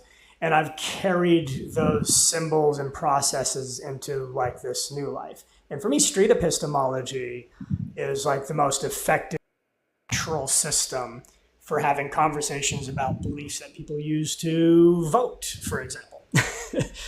Right.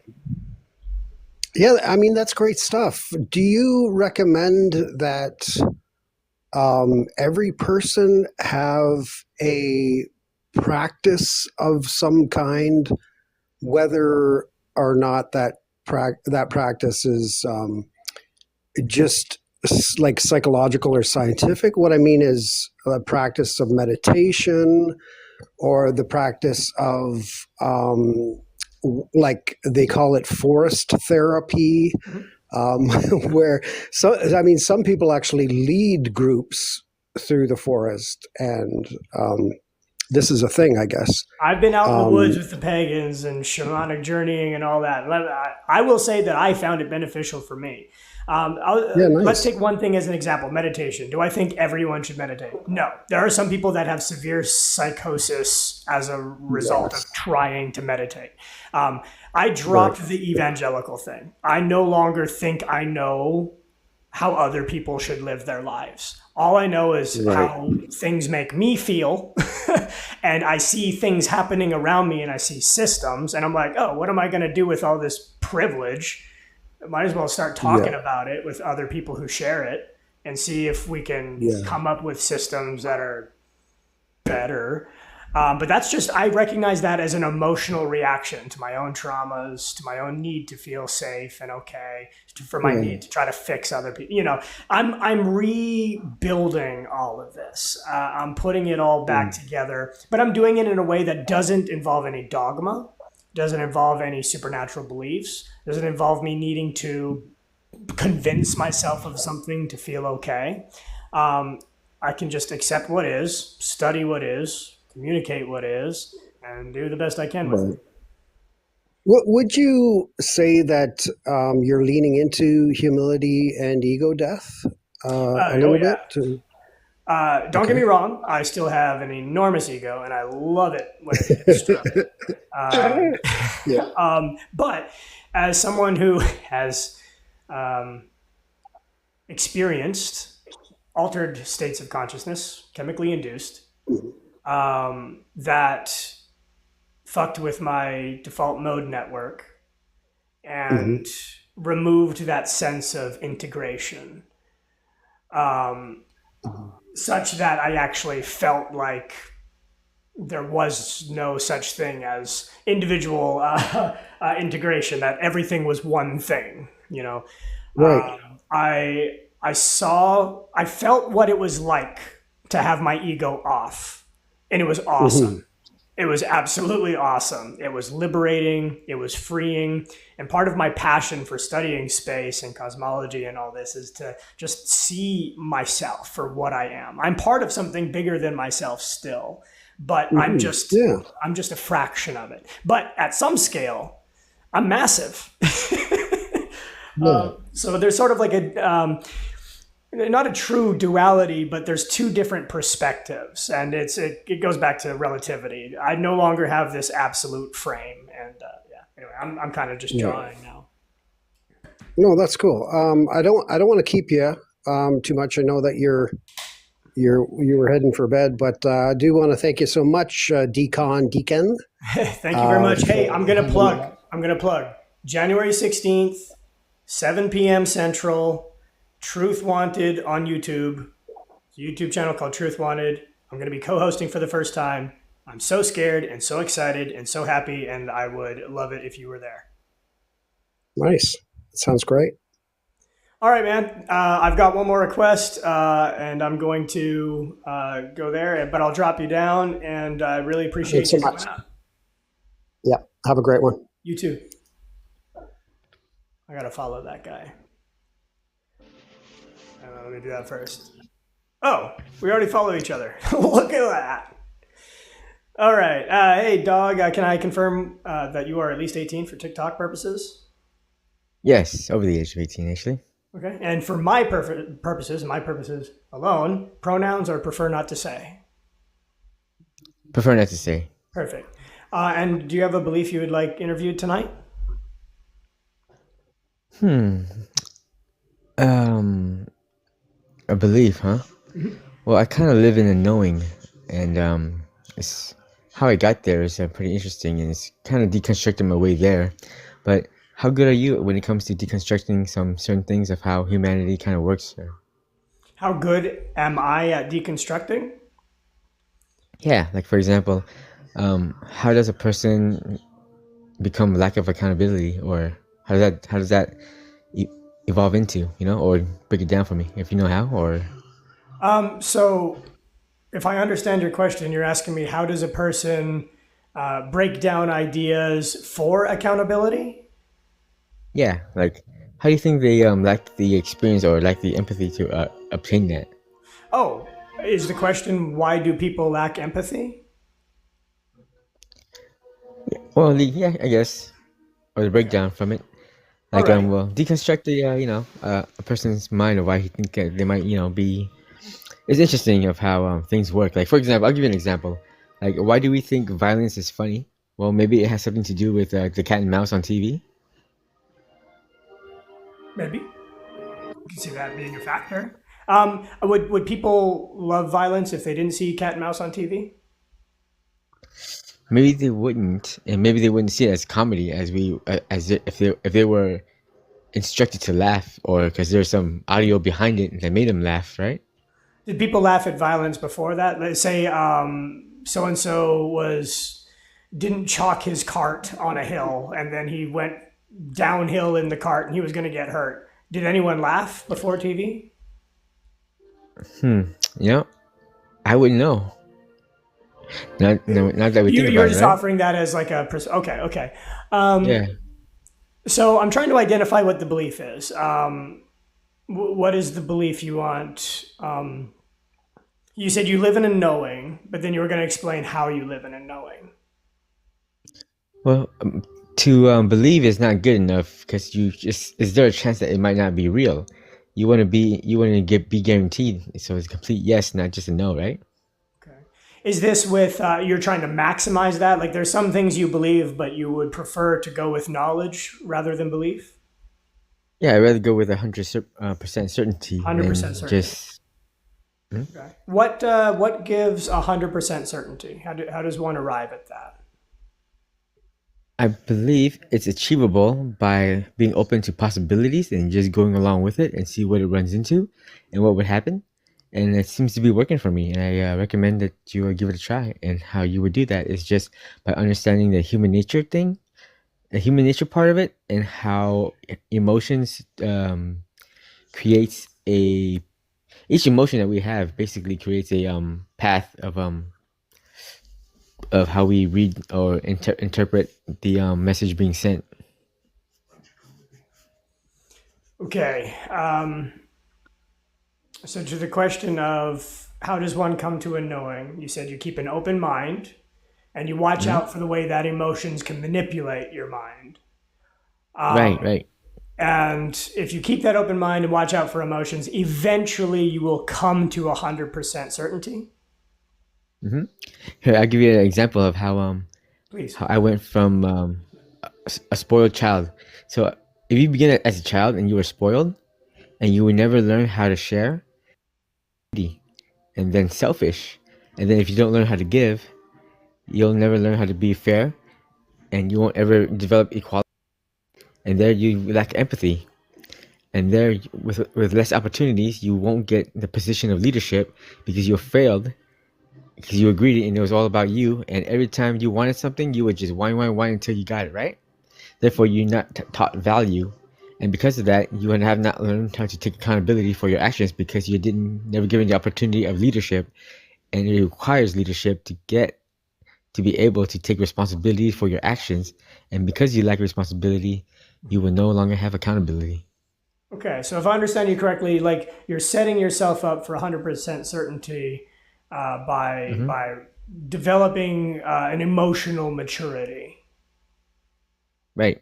And Can using your someone imagination along with human nature. can someone be 100% confident and emotionally immature and wrong? Yes, if they're not fully deep dove into it, and I believe I've reached that part, but it took a while, and it took a lot of understanding. Okay. So, can you give me an example of something you're 100% certain of? Well, I've there is a God for sure. You're 100% sure there is a God. Yeah, yeah, Okay. and I've Hmm. yeah, it's wild. Interesting. I was never actually interested, nor but my skills and abilities that I've acquired accidentally found them. Oh, interesting. Okay. Yeah, How that's confident are you that God exists? You said you're 100% confident. Like there's oh yeah, no oh way yeah. you've There's interpreted repeated. anything I wrong. have repeatable process that people can test and try out, and it's pretty amazing. Awesome. Can you tell me about that method? Well, one of them, if you're familiar with the double split experiment, the science I physics, am right? familiar with the So double slit experiment. so To the extent of a nerdy, yeah, hey, unprofessional, amateur guy who reads about it a lot, but that's about it. But so I go to primary sources and I listen to PhDs and try to I'll go on Dr. Blitz Live. He does Ask a Physicist. I ask him questions uh, and um, and get those. So I can only answer based on what I've been told or what I've right. interpreted from actual professionals. That's the extent of mine. So if, from my knowledge, I've acquired a wide and vast amount just by being seen on TV or introduced by in natural order of my life, but it turns out it all works in harmony and it all falls into place and one proves the other, and it's hilarious because how my mind works is I try to find a connection in everything, right? And so the double split experiment is kind of telling us that when something is being observed, it acts strangely. Well, when I watch my children, they behave strangely. And then when you're being watched, you behave strangely. You get this tingling sensation that something's observing you, right? So do Okay, something weird. let me ask you a little bit about your understanding of the double slit experiment. You're saying that if I understand you, you're saying that the double slit experiment shows us that when you observe something, it behaves strangely, and this is a consequence of being observed. Say, like, use the example of being observed by another person. Someone's observing you, Right. and you know it because their observation is affecting you, even if like you're not looking at them. Correct. And so So, with the double slit it experiment, tells what us is it about the double slit experiment that tells you that things act strangely when they're observed? it tells me that we all might actually be connected because we are all made out of the same material. Mhm. Um, and not everyone, but a lot of us have something in common. And I did this one experiment where I just I googled how do you know if God is there, right? And then there's came it said something I read along the lines of if two or more consciousness is there, God is there. So I was like, then I read something about two birds, and I was like, so if two birds and I give me a total of three, and I went out into some crowded space, and I hand selected when I saw two birds just watching me. I picked out a person, a random individual, and I said, "Bark like a dog," and he started barking, and I was like, "What the hell?" And I ran over there, and I spoke to that guy, and I said, "Hey, what made you bark like a dog just now?" And he said, "I heard a voice," and I was like, "Huh." And I was like, "Interesting." Oh, you're saying like you And didn't say it out loud? yeah, he was from a distance, like way far distance. He didn't know I was watching him. You said it out loud, but he was far away, too far to hear. No, I didn't say that. I said it in my head, but Oh, I was pointing at him. you pointed at him and just thought Yeah. bark like a dog, didn't move your face or anything, and he barked like a Hmm. dog. And I was behind him too. Um, okay, you know what you should do? you should get this on camera because you'd be the first person able to do this. It's so I'm from the city of San Francisco, Mhm. and I went to Dolores Park, and for 2 days I was doing it, and I saw there's people who were in sync, like they know who they are too, Ooh, and we all know who each of us is. It's crazy, man. can we do an experiment? Does this work? Like, can you make it work anytime, or there has to be certain factors in place? um, you definitely can. There is, but I do get nervous, and the nervousness is like actually what you want to go towards, because that's the uncomfortability. It works in ways where you're uncomfortable, Okay. where it So it's creates extra goosebumps. good. Like That's you can extra do it right now because you're nervous. yeah, pretty much. Cool. So let's figure out an experiment. I'll let you set the terms because you're the one with the ability. Mm. Here's an idea. You tell me what you think about this. You project an image into my consciousness, and I will tell you. I will write it down. I'll write down whatever I think about. Then you tell me what you projected into your consciousness, and I'll hold it up. All right. And if it lines Go up, for it. then your ability is true. Does that sound right? Sure. All right. So in order to do this, let me open up a new tab, and I'm going to, let me see, here's a good way to do it. I'll go to, it's not Sheets. What is it? Google. Yeah, why don't we just go to Sheets? And I'll type it into a spreadsheet. Okay. And I'll show you the spreadsheet before we start. This is exciting for you. Probably one more consciousness, or three on my end watching you, but yeah, we'll see what happens. You mean we need a third person in order for this to work? Well, and I do have a number in my head. Well, I'm gonna write down. Well, don't tell me it's a number. Now we've spoiled the experiment because you've given me a hint. I have to do this freely without you saying anything out loud. Okay. Oh, gotcha. You see these boxes here? Uh-huh. I'm gonna write in these boxes when they're off camera as I think of things, and then before I show you the sheet,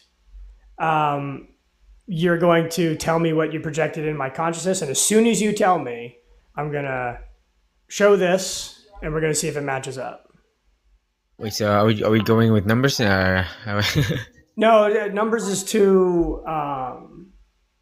I feel like we'd get a better sample size if I picked from symbols with a like a larger amount, because I'm not gonna pick some like insanely long, complicated number.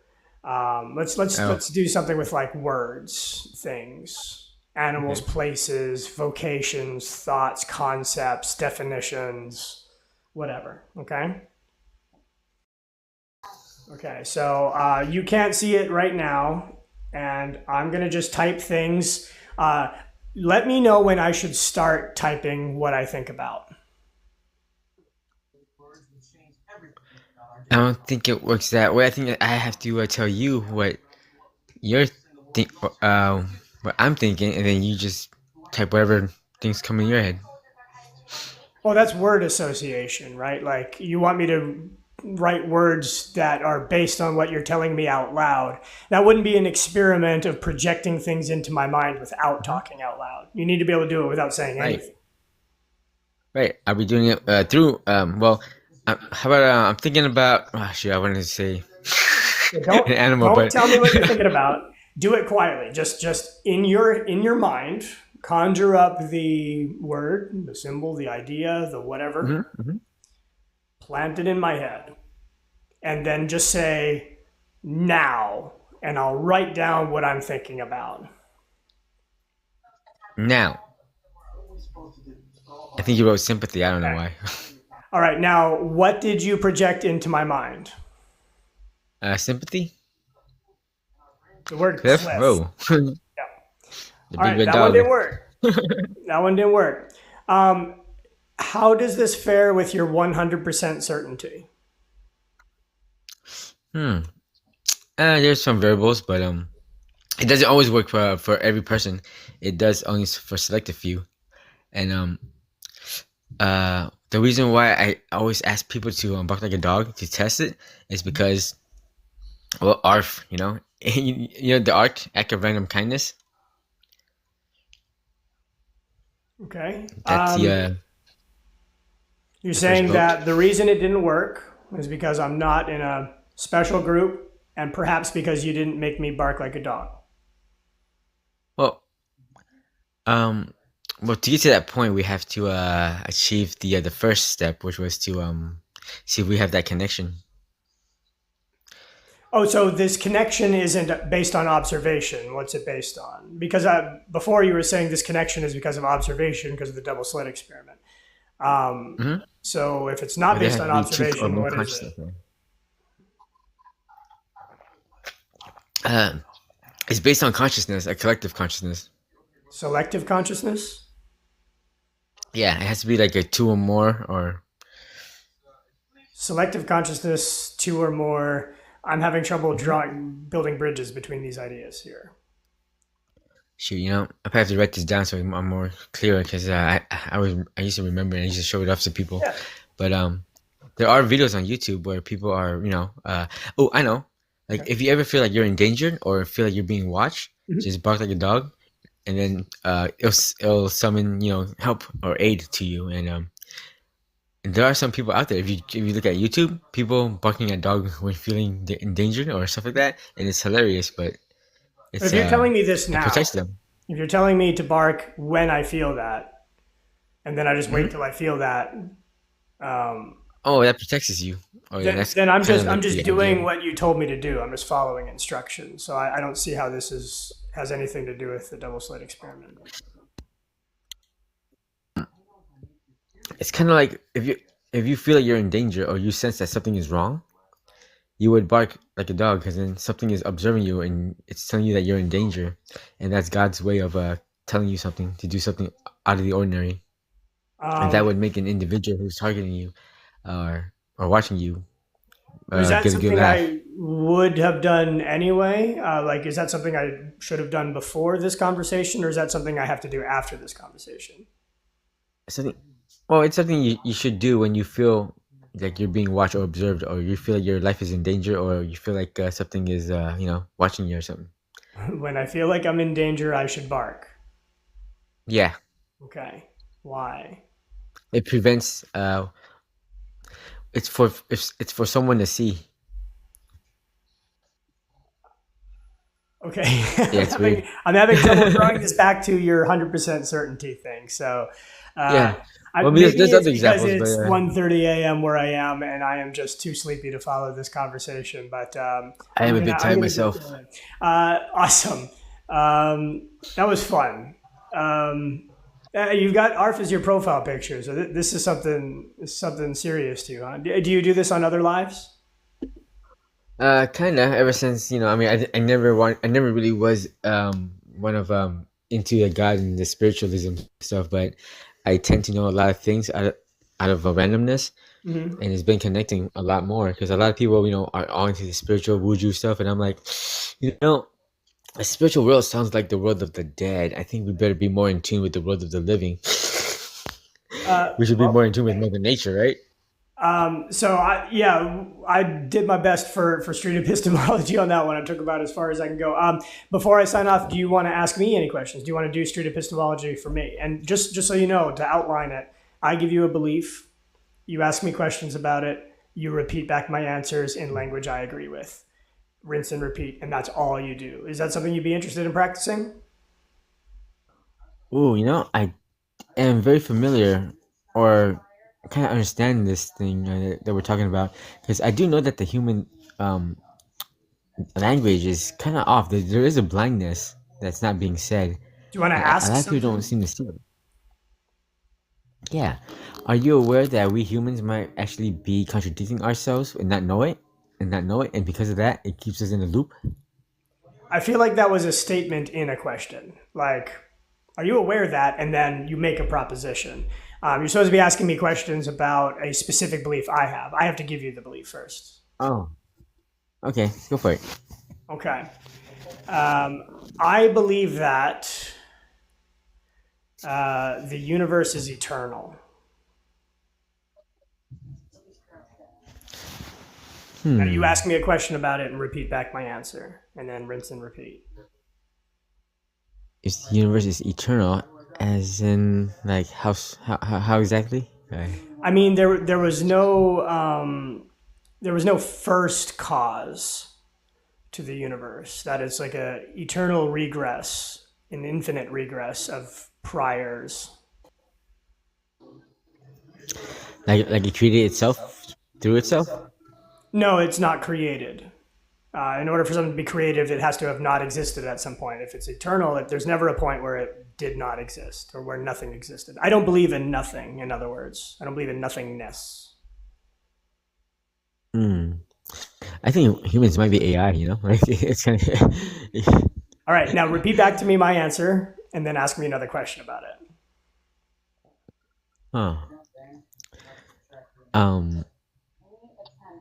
Shit, I forgot what you said. I don't really have the best memories. Yeah, would you like me to repeat it? Yeah, go. Yeah. Okay, yeah, no problem. I think that the universe has an infinite regress of priors and that it was not created and that there was never a time where nothing existed. Now repeat that back in your own words, but like in words I would agree with. Oh man, that's hard. The universe always existed, or it never existed? Always existed. There was never a point where it always existed. exists. Yeah. Gotcha. Okay, so yeah, that is a correct way to say what I said, and so you're doing it. Awesome.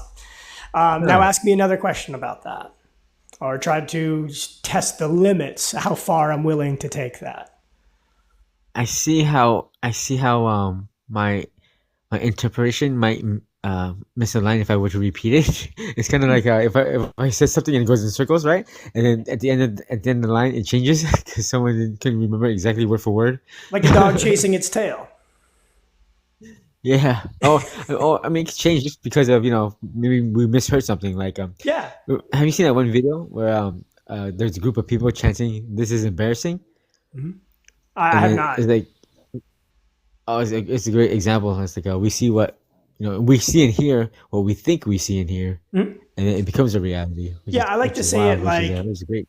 We could be using the same words but meaning totally different things and attaching totally different things. And the point of asking questions is to get to the bottom of what I think, what I believe, and why I believe it.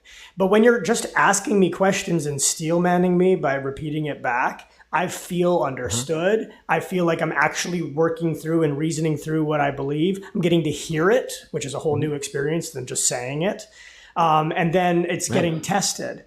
When you do it that way, the believer is an active participant in evaluating their beliefs. If I just sit here and if I make you feel defensive, if I attack your belief, if I make you feel ashamed of holding it, then you're not going to reevaluate. You're going to just dig your heels in and believe it harder. I think I see.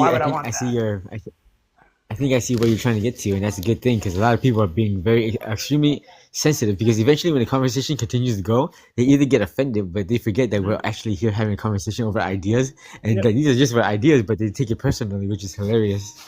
And when you're the one asking questions, you're not trying to convince anyone of anything. You're not trying to communicate a truth or give them a message. You're just asking them about theirs. That way they're in a safe place where they can share what they believe and hear it. And it never becomes a debate. And when it becomes a debate, that's when you're actually not going to change. Now, having a debate in front of other people and like watch that intellectual sparring, that can benefit them because they're watching, but the person you're talking to isn't really going to get anything out of it. And the people who already believe like the person you're talking to, it's not going to help them. Oh yeah, their debate, their mind is set. They got to be looking. They have to be encouraged to be open-minded. So they're seeking, and what they're seeking, they will find the connections. Because if they're not seeking the connection, they're just standing on top of what they already know and cutting you off and shutting you off. Yeah, that's good. Yeah, just trying to come to a more accurate understanding. If your beliefs are solid, they can withstand scrutiny. If you can't question them, then that doesn't sound very reliable, you know. But anyway, that's what I'm doing here. But that is what I'm done doing here for the night. I've got to go to bed pretty bad. I got to work in the morning. So I like it. Awesome. I like all that. right, thanks for Come coming. with an open mind, you know, never close, and then you leave the door open so that way it's all there. Bingo, my friend. All right, thanks for joining, y'all. I'm tired. Bye.